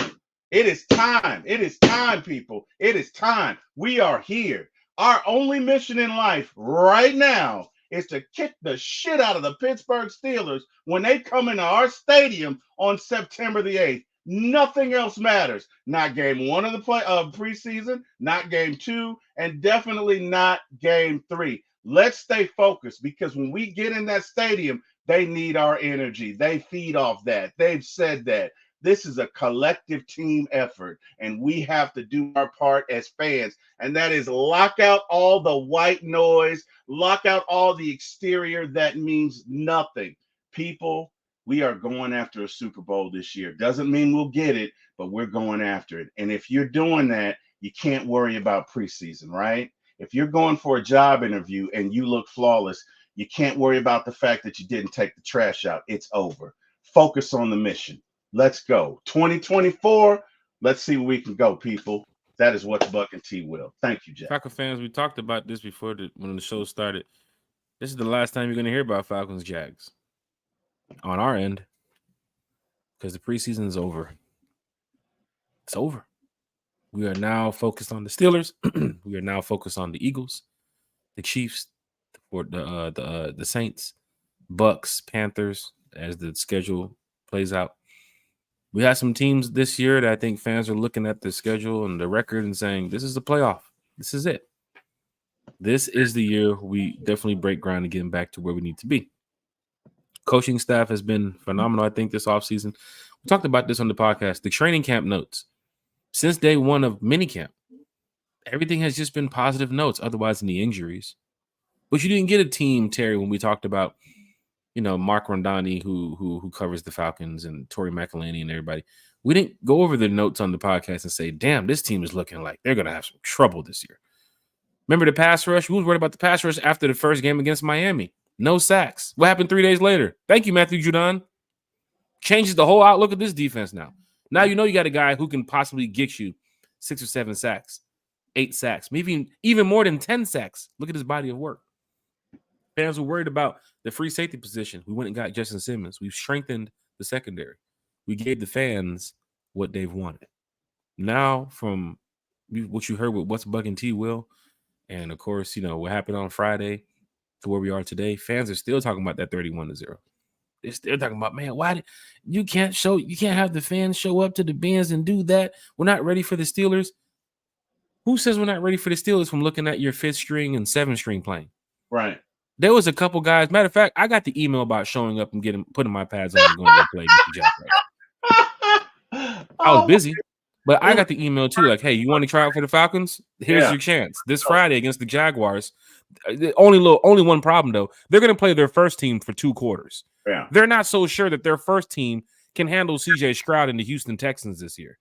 Mm-hmm. So they need to go out there and show, hey guys, here comes this group of, let's go back to the old day. Here comes this group of high school kids coming to beat up the elementary kids or something like that. Like, what the fuck is that? Your starters are out there for 2 whole quarters against the 5th and 6th and 7th stringers of the Falcons. Kicking the shit out of these guys. But our fans are a little bit upset. And then the Jags fan, Jarnell, he comes over to me. Hey, he texted me the other day. We just scored another touchdown. I said, your starter's still out there? Right. They out there in the 5th quarter too? In overtime? Shit. Bro, some of these guys will be working at Best Buy next week. I mean, Jarnell walked over to me after the game like, yeah, you see that? How you like that? Oh, look, such and such just scored. Bro, who just scored? Nobody knows these guys, bro. Who on your team just scored? He knows they're not going anywhere this year. He had the Trevor Lawrence jersey in his hand, walking around like, what are you doing in here? Right. It's time for you to go home. They're not going anywhere. He knows they're not going anywhere. So, it's like, okay, I have to take advantage of this because I won't get an opportunity to do that. And like you said, it's literally 3s versus 1s, right? I had a friend, I had a lot of friends who went to the game, but this particular friend reached out and she said, hey, are they playing the 3s versus the 1s? And I said, yeah. And immediately she was like, okay, that's why. Yeah. Right. So it's not apples to apples, right? You know what I saw, Terry? I saw fans drinking, hanging out, having a good time, talking amongst their friends and family. Because when they looked up, oh, okay, we got the Steelers in 2 weeks. Yeah. That's what I heard. They get it. I didn't hear nobody saying, what are you doing? Get him out the game. He ain't supposed to make. I didn't hear that. I heard, hey, go get another one. Let me get 2. What you want? Hey, let me get 2 more of them things, man. Let me get 2 more Tito's and cranberry. That's what I heard. Appreciate that. I didn't really want a Tito's and cranberry, but if you want to She just walked in the room too. You Mark, want you're not Tito's wrong. and cranberry? You're not wrong, Mark. You're not wrong. Mark says, "Am I wrong for not watching the game?" No, you're not. I walked past and heard a fan. I mean, two ladies, definitely older than me, that was explaining. Well, what are the Falcons doing? This is not. I had to turn around and say, "Ma'am, they're playing their starters against our fourth stringers right now. This usually happens. Yeah. this usually happens. I mean, they got their starters out there. We have our fourths, but don't worry about it. We'll be ready for the Steelers." And then there's some fans that I heard their conversation. They were interested in the game. Like, these are the guys that's like your starters out there. I'm like, no. Those guys that you're looking at, a lot of them will not have a job come Sunday or Monday morning. Or they won't, or they're not going to be here. What do They're you not say? going to be here. Not going to be here anymore. But there were some fans that was really concerned about seeing players that is going to be playing against the Steelers week one on down the field out there. And I'm like, well, you got to think, even if you had Rook out there who's going to play against the Steelers, Rook is around a bunch of guys that's like, he ain't making it, and he ain't making it. Right. So their mental is a little bit different than my mental. I'm out here to get my work in. I'm out here to get my, you know what I'm saying? Some extra practice. Right. All that game was okay. You got three guys left. Who looking of this three, who can do what we need? Who can help us if called into a crunch? That's all that was. They weren't trying to win. You think the Falcons were out there throwing it? They weren't trying to win that game. They were trying to see what they could do. Okay, let's see. It was a value. You also have Raheem saying, like you said it, the starters will not play as long as he's the head coach here. Yeah, Raheem said, I said what I said. And Lisa said the Chiefs are 0-3 in the preseason too. Granted, we are not the Chiefs, but still, I think some people are overreacting to our preseason record. As long as the ones perform, I'm cool. Agreed. 100%. Our ones against the Steeler ones is domination. I think our team's going to go out there and dominate that first week. And this is not just, because you're a Falcon fan, Jack. No, I've seen the upgrades in this team. Yeah. From everywhere. And don't forget, we haven't even upgraded the offensive line. It's the same offensive line. We upgraded that defensive line. We upgraded that linebacker room. We upgraded the secondary. Yeah, I think it'll be a low scoring game because that defense of the Steelers is a good one. So I think it'll be low scoring, maybe 2017, 17-13. But I definitely think the Falcons win. I have no doubt about that. I definitely think the Falcons win. The Falcons will be prepared for that game. So let's not be upset here, Falcon fans. Yes, 31-0 at the Benz is disappointing for those that drove. Yes, I saw a fan post that he drove 2 hours for this. We definitely apologize as fans that you drove 2 hours for this. But then again, it's the preseason. Come back week one against the Steelers, you'll see a totally different team. And you'll get a chance to see the starters. Yeah, and you got to set your expectations, right? That's like saying I'm going to see I don't know, Friday the 13th 28 and I'm looking for some Oscar performances. You're in the wrong movie, bub. You are in the wrong movie. You're going to see some folks get hacked up. Okay? You're not going to see anybody perform an Oscar performance. You're not going to see any depth when it comes to acting. You're going to see people get killed because it's Friday the 13th. You went to the third preseason game, and we basically have at least 30 to 35 of our guys already picked out, right? So that came down to who of these remaining 40, what 19 are we going to keep? Who's going to help us win? They were never going to win that game because they played their ones and we played our threes. You have to set the proper expectation. Now, you go to week one, that's different. We should hopefully mollywop the Steelers. Fans would have felt better if it was 31-7 or 31-3. I don't know. You know, I don't it's know. Preseason, y'all. Let's get past preseason now. Let's do this, Terry. Ooh. From this moment on, we're not going to mention Falcons Jags. Nope. That's it. Falcons Steelers 2 weeks away. Yep. 1 o'clock game. Don't forget, Falcon fans, get out there early. Tailgate. I think tailgate's going to start by like 8 o'clock, 9 o'clock for most areas. The Benz is going to blow that train horn about, I think 11 o'clock is the first horn, then 11:45, and then 12:30. Falcon fans, don't be late to your seats. You got Steeler fans showing up. Don't be late. And they show up in droves. They really do. Going to show up in numbers. They're going to be in their seat. They're going to be there trying to get the autographs. They're in there waving the towels on kickoff like it's a home game. Yeah. And I do see that the visiting side from the tickets being sold online, the visiting side is It's getting pretty packed over there. Not too many tickets left, Terry. Mm. So maybe they are Steelers fans. Let's hope that the Falcons fans couldn't sit on the home side and they said, "Shit, we're gonna go ahead and sit on the visiting side too. This is our stadium. We're supposed to pack it out. We're supposed to take it over. Don't have that many Steelers fans in there. Yes, I do know there's going to be a bunch of them, but there's still tickets available. Falcon fans, buy those tickets. Get in that game. Represent your team. You know what I'm saying? Not telling y'all what you do with y'all money, but if you can make it to the game, if you can purchase those tickets, show up in the Benz week 1 and let's go ahead and let's go beat those Steelers, man. William Amos in the chat. Jack Spade, we're going to check in October. Like, where are the Jacksonville doing down there? What is Jacksonville doing down there in the AFC division? Let me tell you something. AFC South, that's Houston's division right now. They know it. All day. I was talking to Jarno the other day. I was looking at him like, bro, y'all really think y'all going to beat Houston? The look on his face when I said Houston was like, don't you mention CJ Stroud around me. Kaiser so safe. Telling you. Kaiser so safe. I tell you right now, even at 31-0 for the game, the Falcon fans, we don't have that much trouble in our division like the Jags do in their division, right? CJ Stroud is really lighting up. Houston is really showing the Jags like, look, y'all thought y'all were that good. Look what we did in 1 year. Mm-hmm. And we're probably going to repeat that success too as well. For the Falcons, there's Saints, Bucks, and Panther fans saying that it's our division already. They're calling us out and saying it's y'all division. Mm-hmm. Your team has upgraded. I haven't seen a Saints fan that said that their team upgraded. Terry, have you seen a Saints fan this offseason that said that their team has upgraded? I haven't seen any NFC South fans other than our beloved Falcons say they upgraded anything because I don't think they did.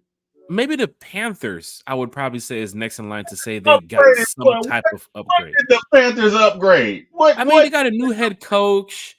They got a couple new coordinators in the building. I mean, they went out and got a couple guys in free agency. Bro, but it's not enough. They needed a facelift, a tummy tuck, some butt You said they need Dr. Miami? Bro. Shit. They needed a whole body lift. Like, you can't do that in 1 season. You can't remake them in 2 seasons. I don't even take that. And no disrespect to the Panthers. Hey, man, respect to everybody. They know they suck. You know they suck. I don't even know why you would say that. Like, oh, they're. Well, I mean, they won 2 games last year. They're gonna win what, 4? Like, what's the improvement? They won a preseason game too. Wow, that's big time, right? Look at them on the roll. Look at them getting things started. Falcon fans, week 1, they got the Saints. We got the Steelers. Stop it. What up, Wallace? What up, Mark? Us beating the Steelers, somebody's gonna be tied in that division. I believe the Bucks has the. Can't remember who the Bucks got, but Falcons, we got to come up with that win. All right. We'll keep you guys prepared. We'll keep you guys ready every step of the way. We have a lot of pop-up shows coming up. We have a lot of pre-recorded videos getting ready to drop too as well. So we want to make sure everybody's enjoying this off season, not only with other content creators, because there's a bunch of content creators who do a great job out here. But here at One Time for the Fan, we want y'all to just join the podcast, join the chat. Whoever we got as a special guest, show up, drop your comments, drop your opinions, drop your facts about the team, your questions. We'll talk about it, right? Come in here with that same respect that you always have when you walk into your house, and we will show the same respect to you too as well. So big thank you to everybody who's been rocking with One Time for the Fan. Terry, Carrie, Bodie, I can tell you right now, in the chat, we talk all the time about how to continue to bring more content to the fans. Pop-up podcast. Terry, it might be 8 o'clock at night, randomly on a Wednesday or a Thursday, and Terry will say, you want to go live? And then we might go back and forth for like 20 minutes. Like, can we go live? I'm busy. Do you have 10 minutes? Do you have 30 minutes? Do you have 45 minutes? And then next thing we'll say, we can't do it. And then we'll wake up the next day and say, what? Damn, we should have went live last night. Yeah, we do that a lot. That's true. We went late tonight. It's an 8 o'clock podcast. We showed up at 8:30 tonight. It's what, 10:26. We're still talking Falcons. We love talking Falcons, and we're going to continue doing this. Wallace Smith, at an hour and 45 minutes into the podcast, just showed up. So Wallace Smith he wants to hear more Falcons. And he said what basically what I said. It means nothing. Like, why are we? You know what I mean? Because you said what? No, I agree with you with what Wallace Smith is saying. It means nothing. Preseason means nothing. bro. And I have friends that are at varying tiers of fandom, right? Meaning some of them get it, some of them get it, some of them get it a little, some of them don't get it at all. And the ones that don't get it all were like, "Oh my god, it's 31-0. We're gonna suck again." And I had to explain to them, this is preseason, guys. Okay, we're playing our third stringers against their ones. It's not even going to be close. It shouldn't be close, right? So whatever, but it's all good. Georgia, Texas boy in the building. What up, fam? I have information here. I don't want to share it just yet. Mm-mm. Is Another it? flyer has been sent to me about the Rise Up Tour fan club. Oh, okay. Somebody from the Rise Up Tour fan club is watching the podcast right now. I think it's Thomas because you was talking shit about his team. That's who I think it is. He says going live in the AM. We'll post it first thing. The tailgate for Carolina is here. So if you're on the bus heading to Carolina, matter of fact, let's talk about this. Falcon fans want to talk Falcons football. We can do that all day. But then, Terry, there's some Falcon fans, they're going on the road this year, Terry. They're going to Philly. You saw Zay in the bag. You saw what he said? What's up with Philly? He's excited. Everybody's excited. So let me get y'all prepared for this. How you doing? The Rise Up Tour fan club. If you're here for the first time, head over to Facebook, social media, Instagram. I don't care. Google. Type in the Rise Up Tour fan club. Let's get you added to these groups so you guys can see what is going on with the fan club. We have some information for you all that is going to be crucial for everybody's traveling needs this year, heading to away games.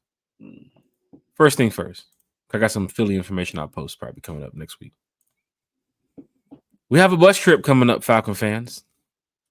Bus trip to Carolina. So if you want to be a part of that, it's the Rise Up Tour fan club. It's October 13th. The price is $100 per person. And I have the tailgate information here. So if you want to purchase your tailgate pass too as well, I'll post that probably on the next podcast. Right? So bus trip to Carolina, October 13th. It's a day trip. Right? You're going up to Carolina, get your own tickets. We only provide the transportation there and back. And then you're coming back to Atlanta. Right? $100 per person. Rise Up Tour fan club members, check your emails. Of course, you guys know you have your perk code so that way you can get your discounted price. www.riseuptourfanclub.com/Carolina. That is the bus trip to Carolina for the Falcons-Panthers game. Now, for those college football fans here in the chat, of course, you know we're big Georgia fans too. Terry, go Dogs. Go Dogs!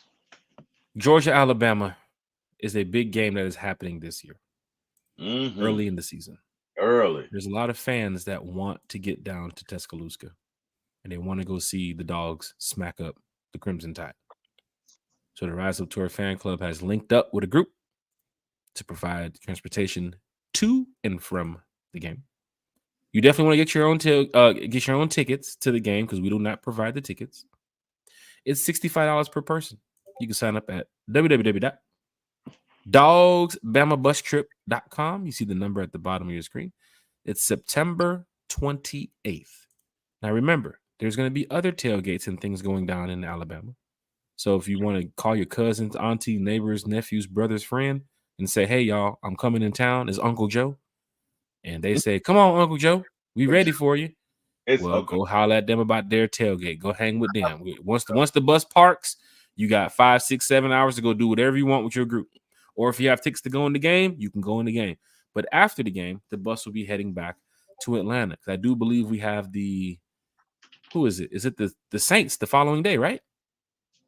Yeah. Yeah, we had the Saints the following day. So after that Georgia Bama game, Saints Falcons is the following day, right? So Falcon fans, you see it right there. Georgia Bama bus trip down to Tuscaloosa. $65 per person now. Get on that bus. Get on that bus. We're talking about bus trips, Terry. Now we have a bus trip to Tampa coming up. Everything this Rise Up Tour fan club seems to do just seems to be on another level.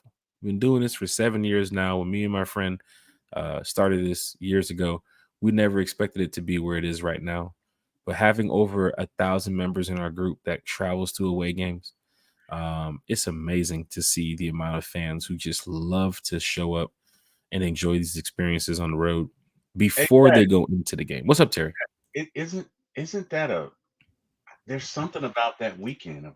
There is something about this weekend. October 26th seems to be my birthday. So for fans that is true. Are we gonna do a themed party? Like I think I can tell you this. You said party, yes. The theme party, I do not know. But I know we're gonna have a party in Tampa. Hey, bro. You got bro, you look. How old are you gonna be, Jack? How old are you? Whoa. We don't do that on that channel, my man. Do that on that channel, my boy. Hold on now, there, my boy. Shit. What that you say? Shit. Oh wow. Well, I'll tell you what. You gotta celebrate, right? So we're definitely gonna celebrate. That's every day. I'll be 54 November 17th. For my 50th birthday, my wife, who I love very much and really, really loved on that day, got me a stripper, which I thought was very progressive of her. Now, it was the first and probably the last time that will ever happen because there was an incident that occurred. It wasn't my fault. Okay. We got a party bus to tour the city and we had a great time. Oh my God, we had a great time. But during her performance, the stripper did a backflip. I'm at the back of the bus and her, shall we say, her posterior, right, her undercarriage landed on my chest. And, I'm responsible for the bus. I didn't want to get sued, so I had to catch her. And while I caught her, she proceeded to twerk, and so my head's going all like this. And wow, it was an epic night. But anyway, let's not get fans into that mode here, Terry, as we get ready to wrap up the podcast. People's like, whoa, strippers on a bus? Well, what's going on over there? No, my point is, not that you have to do that for your birthday, but there has to be a theme, Jack. Look, we are going to put together. Now, last year, I will say this. We did the party with Crew Life, which is the Bucks fan club. Big shout out to Crew Life, too, as well. The only problem was, of course, we went down to Tampa, but our fans took over the building.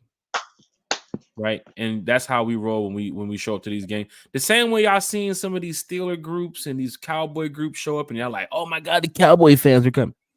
That's the same way we're gonna do this when people look at the Falcon fans when we go on the road. They're gonna say, yo, the Falcon fans are coming. Let's go. But we have a party environment. It's a party atmosphere. It's a family atmosphere. Bus trip to Tampa. You can see right here on the screen, October 26th. Right there. The price is on the screen for you all. The riseuptourfanclub.com/Tampa. The host hotel. Now, if you're a member of the group, you can get the discounted rate at the host hotel. If you're not a member of the group, you would not be able to get that price. But big shout out to everybody who's going to be on that bus heading to Tampa. Remember that this is overnight now. Leave Saturday, come back Sunday after the game. We do not provide the tickets to the game, right? That's on you all. Also, Terry. Doom, doom, doom. Do the dance here. Doom, doom, doom, doom. Yeah, Kirk Frost dance. Here, right there. Pastor Troy. Once again, linking up with the Rise Up Tour fan club. Y'all probably seen Pastor Troy at a lot of our parties, performing, mingling with the guests, and having a good time. He's a good friend. He's a great guy. To grow up listening to Pastor Troy, Terry, to grow up wanting to go to the club and see Troy perform, that VIP line and all this other stuff. Now we get that. Look at this now. I was standing in line trying to get to the front row of Troy's show back at Primetime back in the day. Back at Central Station, back at all these clubs. Now Troy is on the road with us. Going to Falcon games, Terry. Just imagine that. That's going to be so much fun. Just imagine that. I used to grow up telling people, yo, Troy, DSGB, Down South Georgia boys, and all the groups. Now I'm sitting there talking to Troy like, what's up, bro? On some player shit. But yes, Pastor Troy. Fans saw that we did the train car to New Orleans, Terry, and they said, we got to get another one. The first car is sold out. Mm-hmm. The first train car that we have is private. It's exclusive, only for Rise Up Tour fan club members. So if you're in car 3, 4, 5, 6, you won't be able to come up to the first car because that's going to be decked out in all Falcons. Yes, we provide these experiences with the Rise Up Tour fan club, the first ever fan club to have a train ride down to New Orleans. Remember, we did a lot. We did a lot of first evers. We did the first ever fan cruise too, as well. That is awesome. Let's go ahead and just get that out there. The videos that y'all been seeing early this summer that came from the Rise Up Tours Falcon fan cruise, because we have a with Freddie in the trunks. I don't know. Big shot to Fred. I'm gonna post the pictures in a minute here, just a second. I'm going all in here tonight, Terry. Freddie was going all in. Big shot to Freddie the Falcon. Yeah. And Jack, I wasn't saying you got to have a stripper, okay? Because first and foremost, my wife is never gonna let me do that shit again. Okay. We know, Terry. You did say you went back into the times too, as well. Even my idea, I didn't know it was gonna happen. Okay, it was just a great night, and the reason I brought it up was there's some birthdays, Jack, that you got to party. Like 50 is one of those birthdays you got to party. 40 is one of those birthdays you got to party. Like if it's your 40th birthday, you should be sore the next day. You should do the shit of legends. You should do stuff that maybe you're not embarrassed about the next day, but you're definitely going to have a conversation with your boys. You know what I mean? Now, probably a hangover too. Definitely a hangover. I do have some hangover remedies, by the way, because I used to get it in back the day. And my man said, T. Will used to get all the ladies. No, I didn't. I hung with some guys who did, but I did not. But it's okay. I did get my part. I have partied. I have partied. I've jumped from tables. I have done some reckless shit in my life. So yeah. Hit the like, share, and subscribe button. Terry, there's 55. I think it's 60 people on the car. 60. Let's go with 60. 60 folks on that first train heading to New Orleans. Fans were hitting us up like, can y'all just open up another car? We said we'll do a wait list. If it gets more than enough people on that wait list, we'll open up a second car. Of course, we worked with them in the past. So Amtrak was like, what? Hell yeah, you guys? Of course. Yeah. So they were able to open up another car for us and give it to us privately. They said, if you guys can fill the car up, the car is yours. We're about less than 10 seats away from filling this car, Terry. That's what's up. So we're bringing almost probably 120, maybe 130, 40 fans just by train to New Orleans. One of the trains, well, both of the trains will have Pastor Troy in there, but one of them, you'll be on there with Troy. So big shout out to everybody who's going to be out there for that too as well. Now, we have a lot of flyers and a lot of information to post, so we can't get into everything tonight. But if you are heading to Vegas, once again, if you are heading to Vegas, watch party. Come on, Terry. Come on. Sunday, December 15th. Damn, we're doing it big. RiseUpTourFanClub.com/Vegas. Your football and brunch watch party. The all-inclusive, man. That's how we do it. We do it big. What's in that? Huh? Is that chicken wings in that bowl? It's a brunch, so yeah, you can get a little bit of everything. That's what's up, man. You guys made me hungry as hell. You missed the tailgate in Arizona last year. I mean, it was $50 all you can eat, all you can drink, but oh man, we had a great time in Arizona at that tailgate. So we're bringing it back. Football and brunch watch party. This is Sunday, December 15th in Vegas. That's what's up. Sunday, December 15th. I think at the time is like 11 to 2. That's that time. You get out of that event with enough time to go to this, Terry. Oh, the Sunday night takeover in Vegas. Wow. The tickets, you have to get your tickets early, Falcon fans. I can tell you right now. On Monday. Say what now? I said, I hope you guys are calling out of work on Monday. What time? Well, you're going to have to call out of work on Monday because the tailgate is Monday because the game is Monday night. Oh, it is Monday night. Bro, we're talking about Saturday we have events. We're talking about Sunday we have events. We're talking about Monday we have events. Wow. You're just lit before you get to that game. Damn. It's the ATL takeover. None other than the Rise Up Tour fan club can do this. Damn. Yeah, as a member of the 50-year-olds, you're probably sore going into that game. I know some people that's like, I have to take a nap just to be ready for your event. Yeah, probably. Well, definitely if they're in their 50s. Yeah. Imagine you waking up, Terry, Sunday morning at 8 o'clock at your hotel, going downstairs to gamble at the casino, and then heading to an all-inclusive, all-you-can-eat and drink brunch, and then heading back to the casino and walking around Vegas to go gamble and do whatever, sightsee. And then you have to show up to the party that night. I'm going to wait. Party, Vegas parties don't stop till about 4 or 5 in the morning. Yeah, I'm gonna wake up with a hangover, so I'm gonna need some Alka-Seltzer, orange juice, maybe a little bit of Tylenol, in about 20 minutes, and then my wife is gonna FaceTime me and be like, "What did you do last night?" And da da da da. And I'll be like, "I'm here, Kim, and I'm okay, and everything's all right." And As long as she says, "I just checked the account. I see you took something out, but didn't put nothing back in." That's what Vegas does. People say, "Damn, I could have sworn to have 400 in that account. Why does it say $17?" and I'm a Well, budget. I'm gonna have a budget, man. Yeah, look. You know what? Not that I would fly, but if I did, my wife would probably come with me on that one. Like she'd check be this like, out.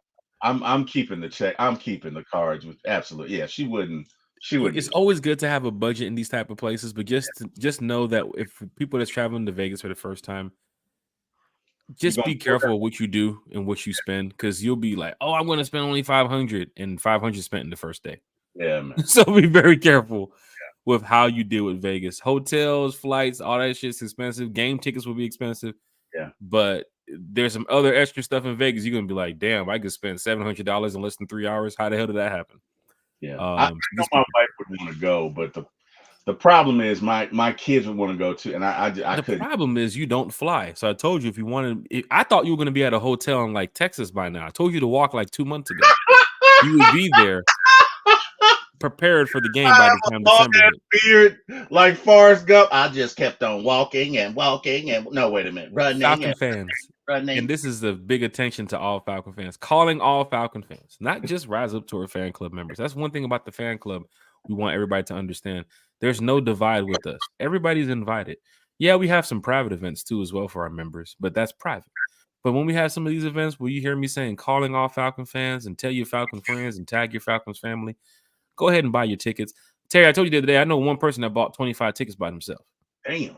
One person bought 25 Raiders game? tickets. For the Raiders game?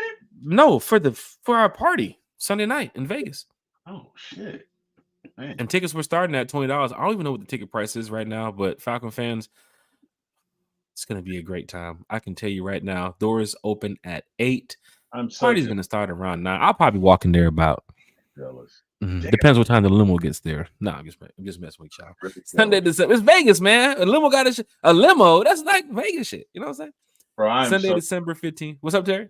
I'm jealous. I'm really thinking about it because No, Terry, you'll be there. You'll be there. If there's the one flight you'd want to make, it will be this game. bro, if I took my wife, do you know how much? Do you know how many brownie points I'd score? Like, bro, it Terry, almost it's worth just it. a plane ride, bro. It's not that bad, bro. I'm telling you, it's a 4.5 hour flight. We're leaving early in the morning. You'll be asleep. By the time you get to Vegas, it's early in the morning. Bro, you get off that plane, and it's like, all right, what do we do, Jack? And I'm like, Bro, all right, let me show I'm you. some gummies. Let's not discuss that here on the podcast. We're on Facebook too. Sunday, December 15th. VIP sections are available. Big shout out to all the fans that's purchasing their VIP section. Tickets starting at $20. You can see it right there. Rise Up Tour Fan Club. Do I get a What's up, penalty? Terry?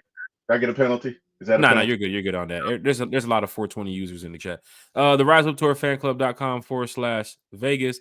And then we have another event on Saturday. If you just want to get away from the casino, right now we might be able to get 2 buses. I think we're getting ready to fill up the first bus.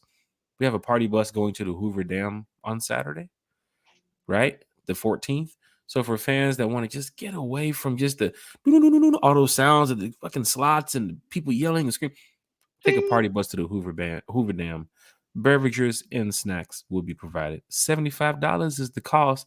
Ain't nothing free in this world. It costs to eat. It costs to eat. It costs to eat. It costs to breathe. It costs to sleep in Vegas. So, Rise Up Tour Fan Club, just trying to make sure y'all have a good time. Money. And then, of course, we'll be posting some more information for you all. Money. But the last thing I want to post up here Sun is and fun, baby. Now, I know there's a lot of fans in the chat here. We'll talk to y'all in just a second because the chat is live. Chat is lit. But we have the Sun and Fun Cruise Part 2. Now, you're probably saying, Part 2? How is that possible? We never even heard of the first one. Terry, you heard of the first Rise Up Tour Sun and Fun Cruise Part 1? When it happened, sure. Yeah. But before that, I don't think that was earlier this year, remember? That was earlier this year, yeah. Wait, matter of fact, let me go back here. I talked about it before it happened. There Let we me go. see. There's Freddie. Oh, is that Freddie the Falcon on the Rise Up Tour Fan Club Sun and Fun Cruise Part 1? Wait a Living minute. that's life. We had over 175 Falcon fans on this cruise. Technically, if you count all the fans, because we invited some other groups too as well, we probably had over like 500 fans on the cruise, NFL fans. But of course, when you're looking at the Falcon fans, we had over like 150, almost close to 200. And you know, we do it big when it comes to the Rise Up Tour fan club, the all-white parties, you know, the dinner groups, of course, the excursions, people having a good time. So there are some fans who said we have to do this again next year. And of course, we put it back out there for you all. So the Rise Up Tour Sun and Fun Cruise Part 2 is out. And the information has been passed around like wildfire. Everybody's talking about it. May 22nd through the 26th, Sun and Fun Cruise Part 2. We're going to the Bahamas. Make sure when you call Carnival, you let them know that you want to get the dinner package for the night, the evening dinner package. The one that's around like 8:30, and not the one that's like 5 o'clock, right? Because we're going to have a nice little celebration. Everybody's going to be on the cruise. But even Freddie was out there. Look at Freddie back there, Terry. You see him? Freddie's getting it in, man. Freddie is getting in. Matter of fact, Freddie showed up to the. Let me show you what Freddie wore to the dinner party. Do I have it here, Terry? First of all, this is what Freddie wore when they were sailing away. Look at Freddie. Freddie was Terry, getting it. And Freddie Terry, got. what the hell is Freddie wearing? I guess those are his summer line swim trunks, sir. You know, Freddie had. You know, I don't know. Freddie the Falcon, what are you doing, man? Freddie, Lad, what are you doing, lad? He's living his best life, is what he is doing. He is living his best life. Let me go to Freddie Falcon again. Freddie was over here at the dinner party. This is how Freddie showed up to the dinner party. Feet on the table. On the table. The table. On the He didn't even wipe off the bottom of his feet. That's like some what's that Dave Chappelle skit? Yeah, F your couch. Look at Freddie. Where Rick James. Fuck your couch. Charlie Murphy. Charlie Murphy. Falcon fans, the Rise Up Tour Sun and Fun Cruise Part 2 is out. Trust me. You know, graduation will be all set in stone because you definitely don't want to go on a cruise when your kids are graduating. That sucks. You don't want to wait for the kids to get out of school first. So yes, once your kids graduate and you're done seeing all those, you know, graduations and the ceremonies, go ahead and bring your family on this cruise right here, May 22nd through the 26th. Once again, it's going down in a major way with the Rise Up Tour fan club. Terry, you're also in our group. You see what else we have planned for next year. I hope nobody goes and tries to do something like that. Especially when you do it first. Would say something about it, but I'm literally afraid. So I tell you, man, it just when you start something and people, you know, people love it, you know, you might get some people try to do things on the side that's similar to it, but it's nothing better than the original. And that means no shade. I love and support a lot of people around me. I live in a positive energy type of world. And you know, Terry, we talk about this all the time. The fan club will do what the fan club does. So big shout out to everybody from the Rise Up Tour fan club. 7 years we've been doing this now. Just imagine selling somebody a ticket who you don't know can turn into one of the biggest fan clubs that you've probably ever seen when it comes to like that's amazing. Crazy. That's amazing. Crazy. Some would call it destiny, but that's yeah. Let's get to the last of the comments before we get up out of here. Cause I know we talked some Falcons football tonight. We talked Rise Up Tour fan club. We talked the 53-man roster. We'll be back doing probably a show Tuesday night when the roster drops, the depth chart, so we can see what's going on. Then we have our show Wednesday. We have Chef Matt, Senior Executive Chef Matt, who couldn't make the show Friday because they were opening the new Molly B's. They were trying to get Molly B's ready for the fans to show up to the game. He said he left the stadium at almost 5 a.m. and had to get back to the stadium at close to 8:30. Yeah, I would have slept in a hotel nearby. But when I showed up to the stadium, Terry, Matt was with the group of I don't know. I saw a bunch of people in suits, but they were opening up this new area. So obviously, Matt had a bunch of stuff to do to where he couldn't join the live even for 2 minutes. Yeah. But he came over, Matt. He gave me a call when I got to the stadium. He said, "Yo, I want to talk to you. I want to let the fans know that he apologizes. He Yeah. loves the podcast, but he was just so busy." And then he went and reposted it on his Instagram page that he's joining us this Friday. What's up? He's That's what's joining up. us this Friday at I love 9:30. He's going I to love give us a little tour of the new Molly Bees area for Yeah. fans that haven't been able to see it. He's going to talk Falcons with us. He's going to talk football with us. He's going to talk some food with us too as well. Might even talk tailgates. Might even talk some dishes to add to your tailgate. Senior executive chef Matt Cooper from the Mercedes-Benz Stadium. All the food that comes out of Mercedes-Benz, even with the pricing, a lot of that has to deal with Chef Matt. Now you're probably thinking, well, why would Chef Matt be in an area for Molly Bees? Chef Matt is the senior executive chef in that stadium. It's not just about cooking with executive chef Matt. He has to do some of the ground plans, the layout of some of these new areas too as well, because there's going to be food in that area. He's the man. He's damn near the man when it comes to, a lot of that food and beverage stuff at the stadium. Plus, they have a lot of other people in place to do a great job over there at Mercedes-Benz. But for Matt to take the time out of his day this Friday morning to come talk with us, I know fans can't wait to see that. Georgia, Texas boys in the chat with what it do. One time for the fan, Jack, T. Will, and the Falcons family. Wallace Smith is in the chat. People that went to the game knew that the third and fourth string players were going to play in the game. That is true, Wallace Smith. There's a lot of fans that showed up and just said, damn, this is our team. That's the third and fourth stringers. Any word on our linebackers injuries? We'll have that report for you by Tuesday.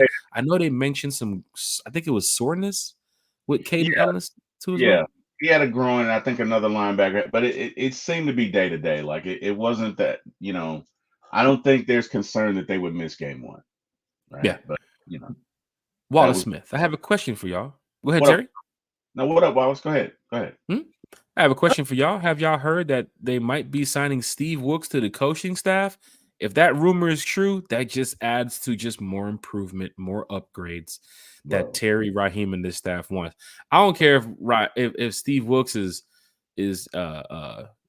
holding the markers for the players to go sign the autographs. I don't get Steve Wilks in the building. Agreed. Yeah. Get him in the building. He's going to be needed at some point in time. He'd be a consultant, but I'm here for it.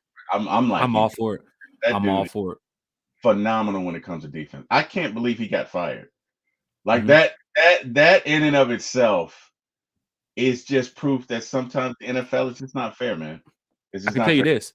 Do you think Steve Wilks going to show up to Falcons camp, practice, I don't care if it's some team meeting, and not talk Falcons football with Raheem? Absolutely not. And not talk about how to utilize AJ in different ways, how to utilize this guy in different. Do you think Steve will? Oh, what's going on, Raheem? Oh, nothing was talking. Oh, we should eat for dinner. You went to the movies? Did you see the new Marvel film? They're not. No. They're talking about Rukaror. Yeah. They're talking about what he has over there. They're talking about the coach. They're talking about the coaching staff. They're talking about the players. Bro, I guarantee you Steve Wilks has already gave Raheem some information. Like, look, if you do things like this, this would happen. Bro, I'm going to be honest. The Falcons are building a Death Star. Now, for those of you non-Star Wars fans, that's the big moon, the big artificial moon / spaceship / whatever that they destroyed in episode 4 of Star Wars, which is really the first one in the 70s, and the one that they released recently. It's a big ass shit, right? It's a big ass weapon. That's what the Falcons are building over at Flowery Branch. Like, Raheem has thought of it all. Because what's great about it is that tells you that he's saying to himself, okay, if one of my defensive coordinators is gone, I got Steve Wilks in the biz. I got Steve Wilks in the show. I got him already in the house. We got him on staff as a consultant. Like that, to me, Raheem seems to be leaving no stone unturned as far as preparation, as far as this season, as far as the coaching staff. And I'm here for it, man.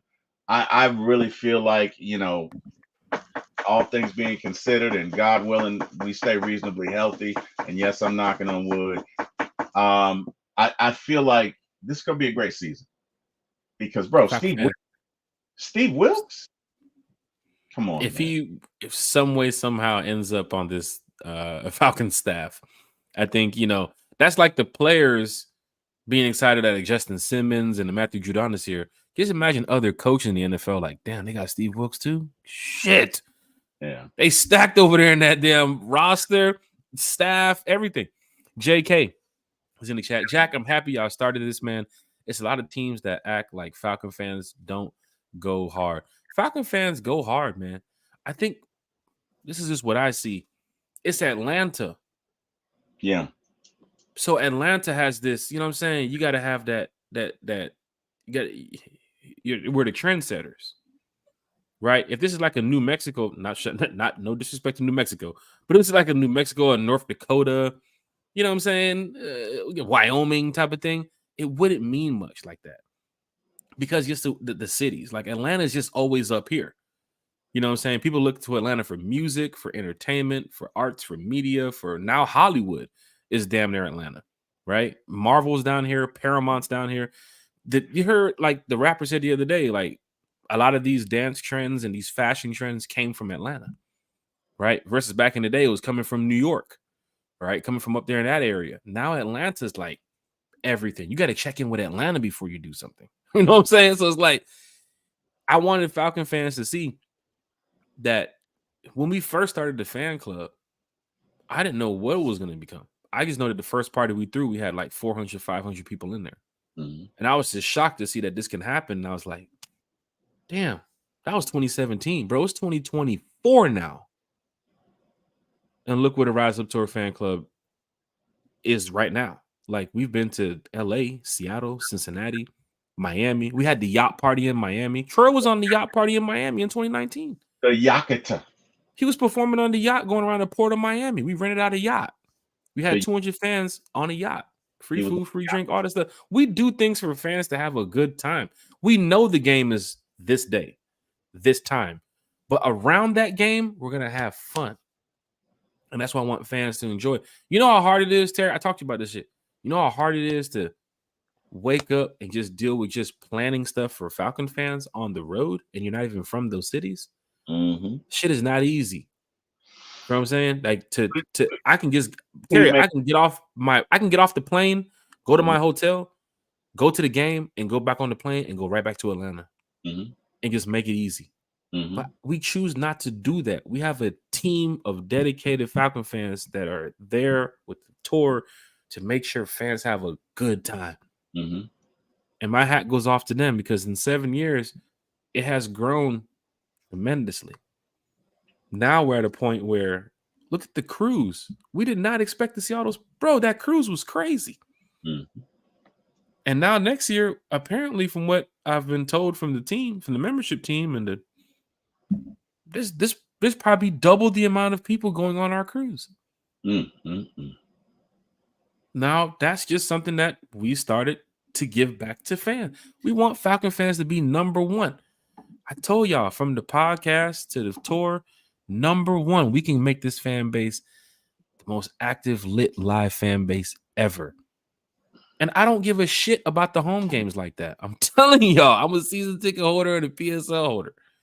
When it comes to like doing things at the home game, yo, Jack, you trying to go here, you trying to go there? Nah, I'm good. I got a tailgate. I go to the game and I'm going home. And we might hang out afterwards. But we're gonna hang out afterwards. When we go on the road, Terry, that's a totally different experience. Yeah.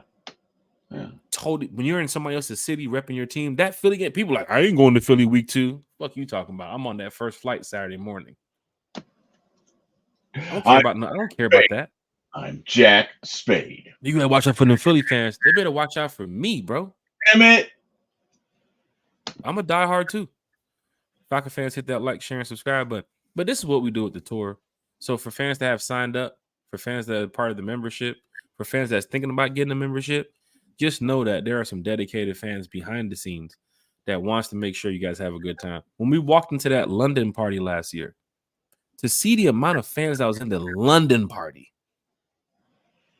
bro, look, you got to get on a train to get on a train to get on a train to London and then walk. To see the amount of fans that was in the party shows that what we're doing it right. Yeah. Fans love it. It's working. Fans love it. They understand that we are trying to make y'all enjoy these trips, these experiences, and we're going to continue to do it. Now, for other people that's hearing other things on the side about, why this group didn't contact you and all this stuff, bro. We don't make those decisions, but I can guarantee you that, people love what we do because it's for the fan base. You got a Ain't nothing Philly. wrong with what I just said. I didn't create no divide in what I just said right there. Everything is all bringing the fan base together. It's kind of like the podcast. We're just bringing the fan base together. You got a Philly fan saying what you're playing for Monday night in Philly. A Philly fan is here? Yes, he is. And Eagles fan? My guy, I'm from Philly. What's your plan for Monday night in Philly? Eric Harrison. We're going to go to the game. We're going to enjoy it. We're going to meet up with our Falcon fans at halftime. And then that's about it, man. I mean, we'll probably, do some sightseeing early in the day. But I'm just going to walk into the game. He said, no, I'm a Falcons fan. I just want to make sure Eagles fan wasn't invading the podcast. Like, what y'all got going on over here? Somebody tagged us. Rally the troops, guys. Let's go. Rally the troops. Bring the Eagles in. No. Right now, we just going to, just enjoy everybody getting in on their flight safely. And then they'll go to the game and have a good time. And then we'll meet up with people afterwards or at halftime. And then, they'll be back in Atlanta the following day. But Carolina's coming up after that. Tampa's coming up. We do events in every city. We have our Saturday night event in Philly for that Georgia-Kentucky watch party because Georgia plays Kentucky at 7:30. So we have a location that we want fans to come on out, have a good time, watch the Georgia game. It's all about them dogs too as well. We can't forget about them dogs. Can't forget about them dogs. The young folks said you wanted to make sure he wasn't an op, right? And then what the young folks you didn't want to make sure he wasn't the ops. Nah, but Eric Harrison's cool, man. Big shout out to Eric Harrison. I will be in Vegas. Let's go. JK said he's going to be in Vegas. Let's go. Too as well. That's what I'm talking about when it gets to fans. Look at Mark Chaney. Vegas, we there. Damn, I'm jealous. I'm telling you, Falcon fan. He said, I'm saying y'all got a tailgate for the game. I'm trying to meet up with fans. We do not have a tailgate for Philly. We do not have a tailgate for Philly. We had a Philly group reach out to us about joining them for a tailgate in Philly. But with fans traveling in, see, a lot of times we're doing stuff for the Rise Up to our fan club members, and then we let it carry over. Right. So we decided to not do a tailgate for the fan club members. Yeah. Now, if I find something for everybody and I'm like, hey, I'm out here at 5:00, come on over here, hang out, I'll post it so y'all can see, or I'll go live on the YouTube so y'all can see that, hey, this is the location, y'all show up. But there is nothing planned from the fan club for a tailgate in Philly. Right. So big shout out to everybody there. T-Will, this is great talking Falcons football with you. I knew getting closer to the season that we'll be talking for an hour and a half, 2 hours, 2 hours and a half. Because fans are excited. Fans want to see this team do well, right? Fans want to see Raheem do well. They want to see a championship be brought to this city. And I agree with the fans, right? So for all of you that's here tonight, talking Falcons football, JK said, giving you your flowers, Jack. Great job, brother. Hey, man, I'm just a diehard fan just like you, Jay. I just want to make sure that this fan base understands that regardless if we lose the game, regardless if we win the game, we're still fans at the end of the day, right? So just keep that in mind. But when it goes to the fan club, I just want to keep fans having a good time. Eric Hurst said, where's that UGA Kentucky party? Is that with the Philly UGA alumni group at Tavern on Broad? You see, I know about that group too as well. That is not that group. That is going to be over there by Tavern on Broad. This is the Rise Up Tour fan club, so we already have our location. I will post that location probably in a week, closer to the Steelers game, so fans can know where we're going to be for that event. But it's just about fans coming out, having a good time. Yes, the Falcons play Monday night, but guess who plays Saturday? Georgia. And a lot of Georgia fans will be in Philadelphia to watch that too as well. Go Dogs. Terry, from the Rise Up Tour fan club and all the news and notes and updates that we shared today about the Falcons and away game travel. It's been great talking Falcons football with you again, man. So let's do this again. Let's say Tuesday night when that 53-man roster hits. And we'll talk about the surprising cuts that were made. We'll talk about who's not on this roster, who's on this roster, and how to prepare to go beat the Steelers, man, because that's what we're on right now. Yeah. Right? We're on Falcons Steelers now. Everybody's mindset should be on Falcons Steelers. It's not on Falcons Jacks. We're done with that. Falcons Steelers. Eric Harrison said, appreciate you, my dude. I'll be there for the UGA Kentucky game. Kentucky is being crazy overlooked, man. Go Dogs. Eric Harrison. No. Tell your Falcons friends and family, come on out too as well to that event that we're gonna have Saturday in Philadelphia. Bring your Georgia gear, wear your Falcons gear. We have a private room too as well at this location. So I'll let you guys know all the details too as well. But I can't thank y'all enough. Like, this year's a little bit different. And another thing too, every city provides different experiences. So I've been to a lot of stadiums. I've been to almost, I think, 19, 20 right now. Plus, I have a lot of people that's with the fan club that's been to, all the stadiums, and they're on their second circuit right now.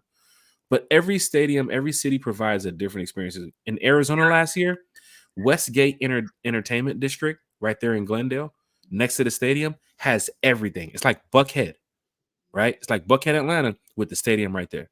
LA has that type of vibe. Miami has that type of vibe. But in some cities like Carolina, there's nothing to do.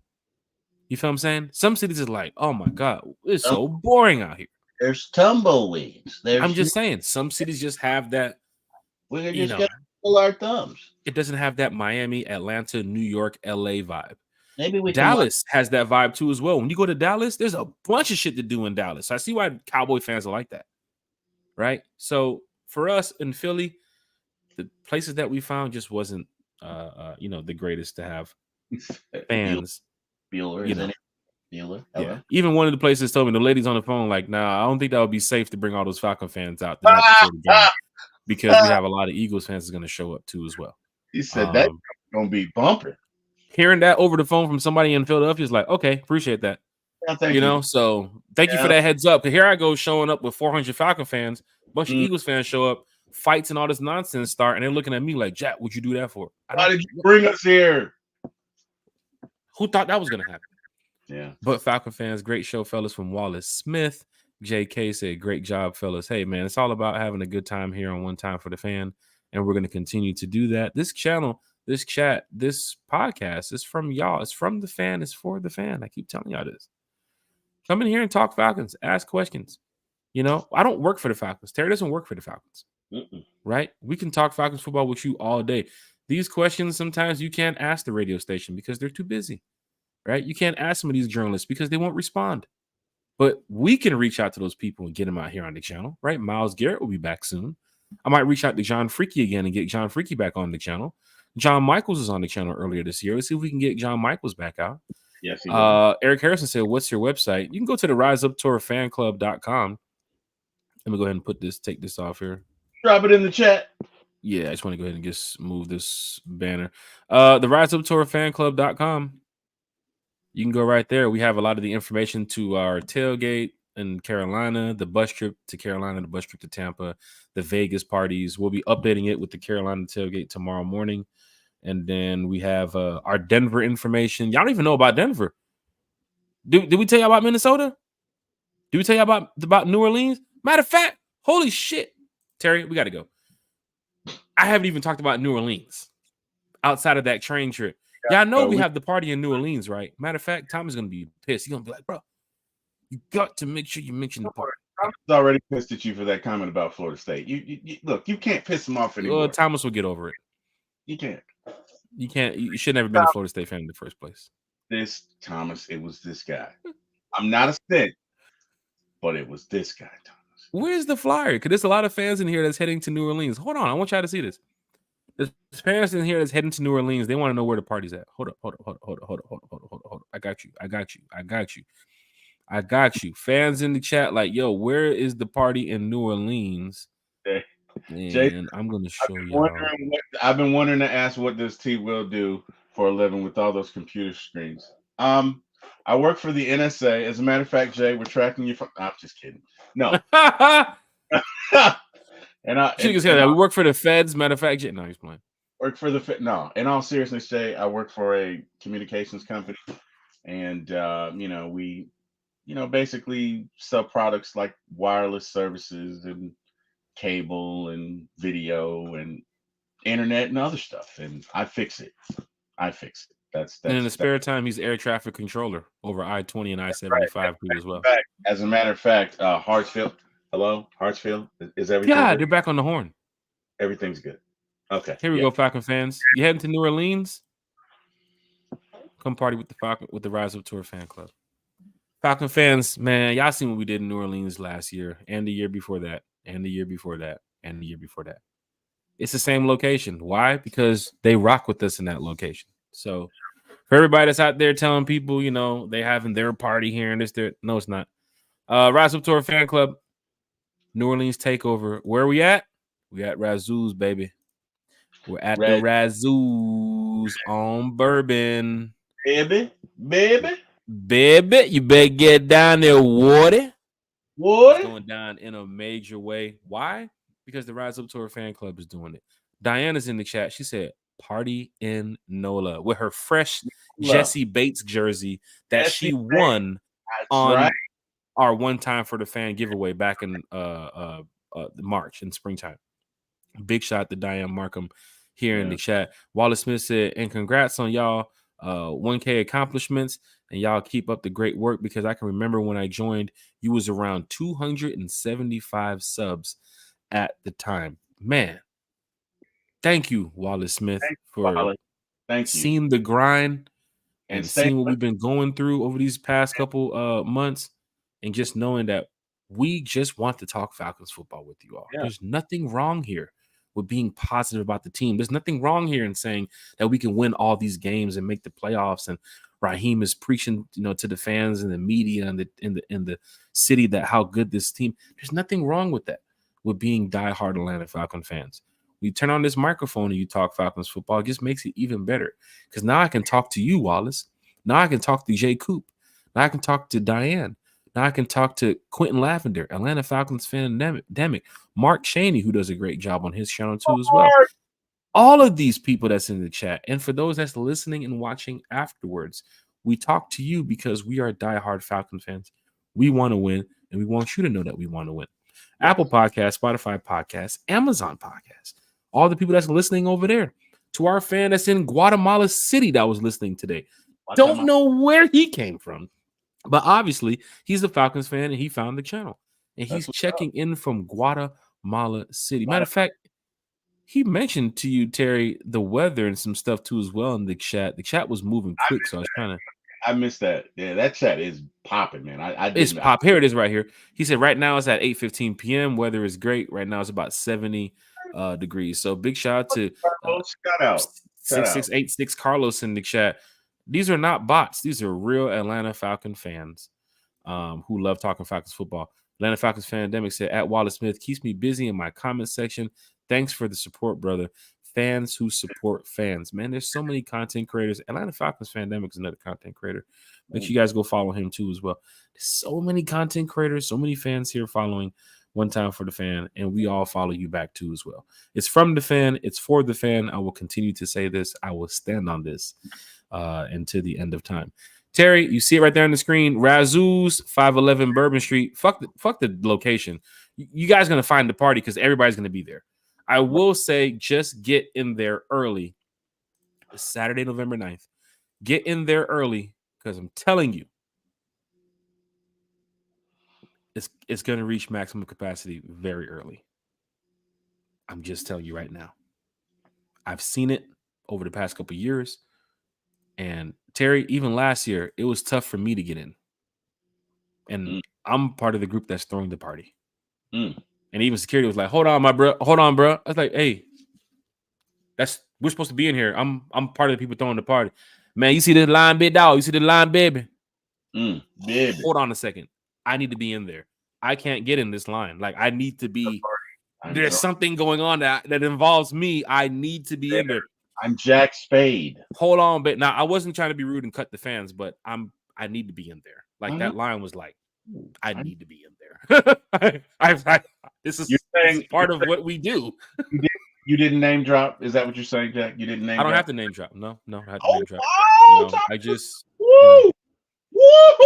explained to some people that, this is X, Y, and Z, and this is where I need to be. And he was like, don't worry, baby. I got you, big dog. I got you. And he took care of me. And when I got in there, it took me about 10, 15 minutes to get to the bar.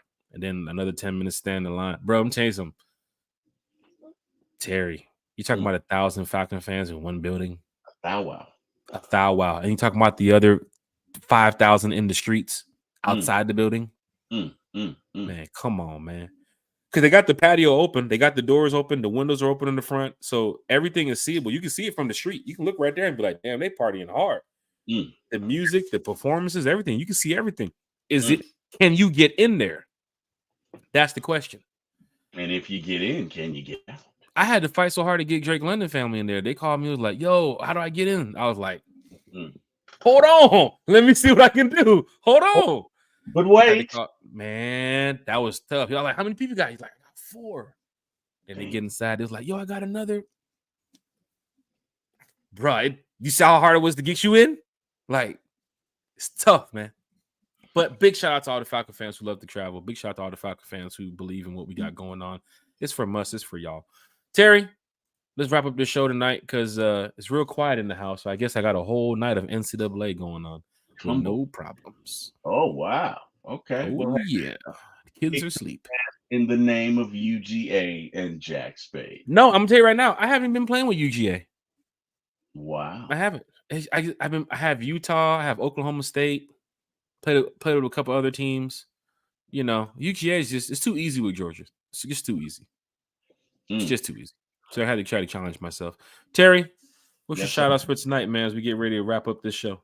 First and foremost, shout out to the fans, each and every one of you in this chat. Absolutely respect and love you guys. Appreciate you all. You guys have been so welcoming, so good to me. Continue to support me, Jack, Carrie, Bodie, so we just appreciate you guys. Shout out to you guys. Again, special shout out to Deshaun, man. Hey, praying for you. And the other gentleman who lost his mother recently, praying for you. What up, Deke? I definitely praying for you guys. It is an everyday struggle. It is not easy. And, you need people. So, hey, man, anytime anybody loses somebody, you want to reach out, man. I'm here. So, I just want to say praying for anybody going through that. Really, really understand you guys. Shout out to Smitty and A1 and Berto, as they are always encouraging, always willing to help. Some of the most humble people. Love them. Shout out to Big Low. Shout out to Uncle Steve. Shout out to John from Out of Your Falcon Mind, who was on here recently. Had a great time with him.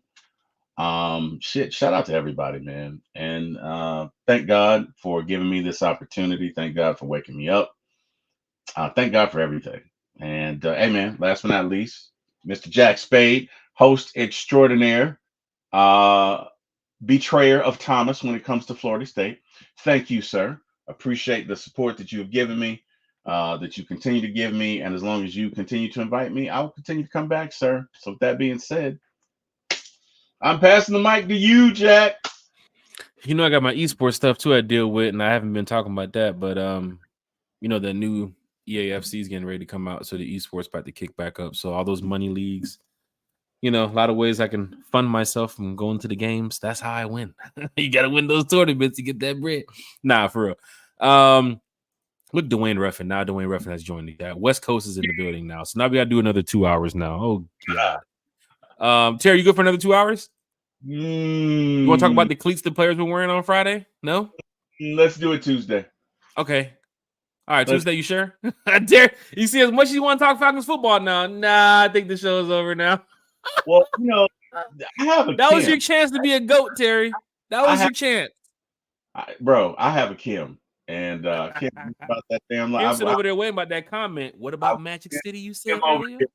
Kim over here like this, probably looking at me like, I heard that shit you said about that bus. I didn't appreciate it.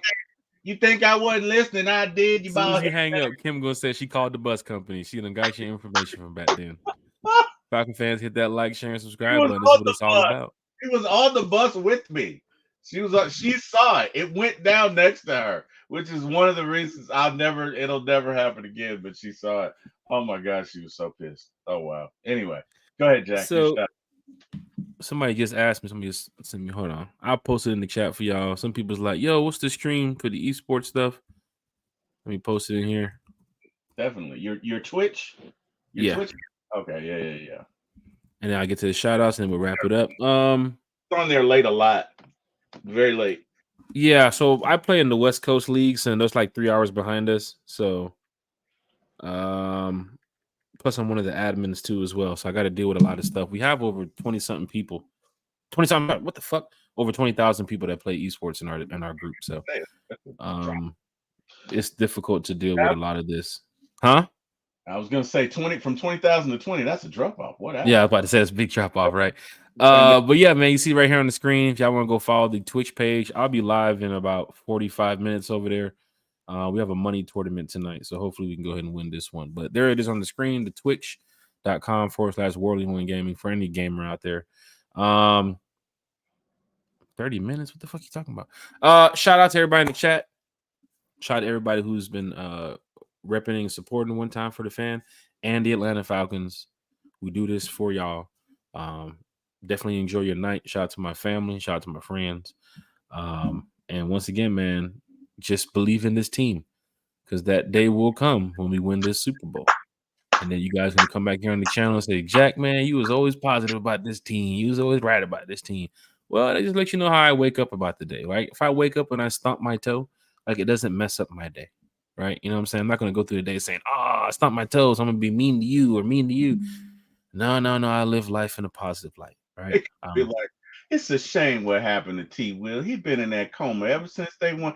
Well, what did he do? He said he wasn't going to survive the party. What happened, Jack?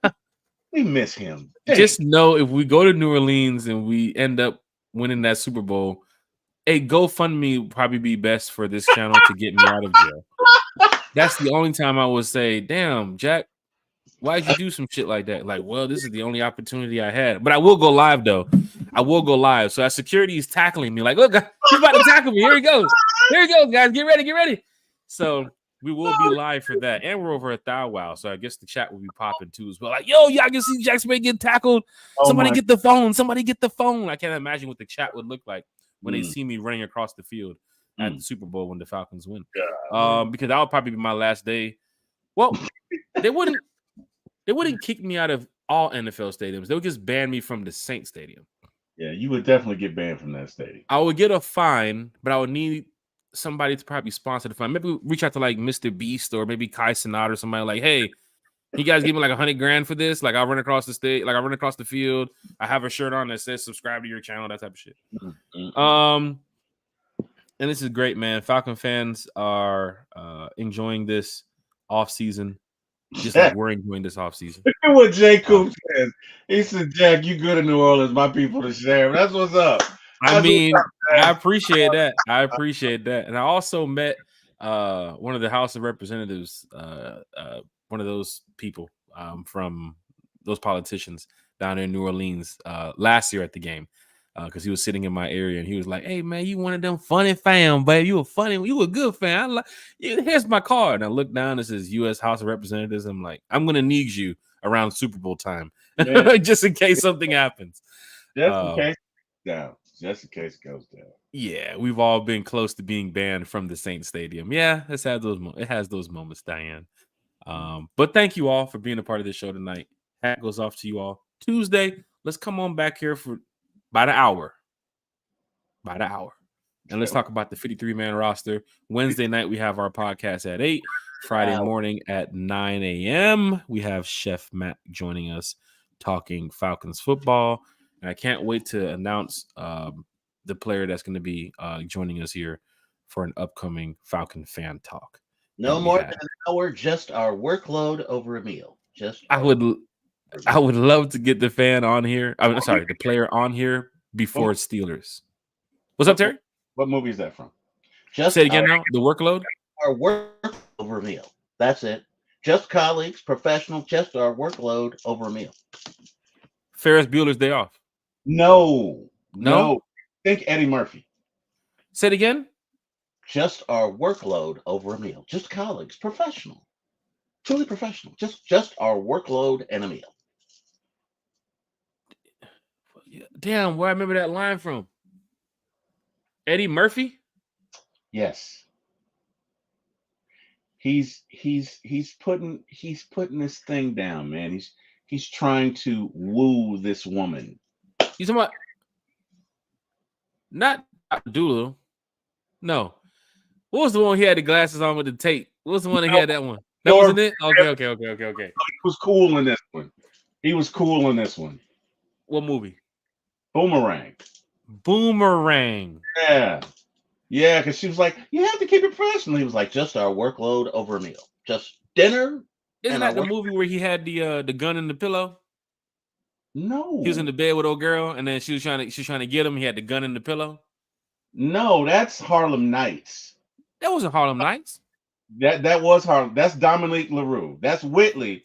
You're right. Okay. You got over, and he was like, she was like, it's just business. He was like, well, this is personal. Bam. This is personal. Bam. Yeah, I remember that one. Eric Parker's in the chat. What up? LBB's in the chat. Your little brother is here at the end of the show. Terry, look at Eric. 2 hours and 45 minutes, Eric, talking Falcons. Know we ready for the season. Man. Somebody on Spotify is going to be pissed at this in the morning when it uploads. Like, I can't do 3 hours of this. Falcon fans, hit that like, share, and subscribe. You know what? My little brother, man, people don't know what he does. And it's not for me to put his business out there, but he's really sacrificing a lot. You know what I mean? Again, I'm not gonna put his business out there, but hey, man, I think I know you're going with this. I talked to Eric, not too much about this, but I've heard him mention something about it. It's a lot. I know he's a strong brother. And I know he's a hard-working individual. But when it comes to the Falcons, this guy right here. Oh yeah. Yeah, you definitely want to know who this guy is right here when it comes to the Atlanta Falcons. Yeah. You talking about me being one of the most positive fans out here? Yeah. Nah, Eric Parker's one of the most positive fans out here. So big shout out to Eric Parker. He cussed me out for not believing. I tell you, we'll get to that. We'll do that on Tuesday. Falcons fans, Tuesday night, 8:00. T. Will. Let's get them folks out of here safely. Let's get it. Have a good night, y'all.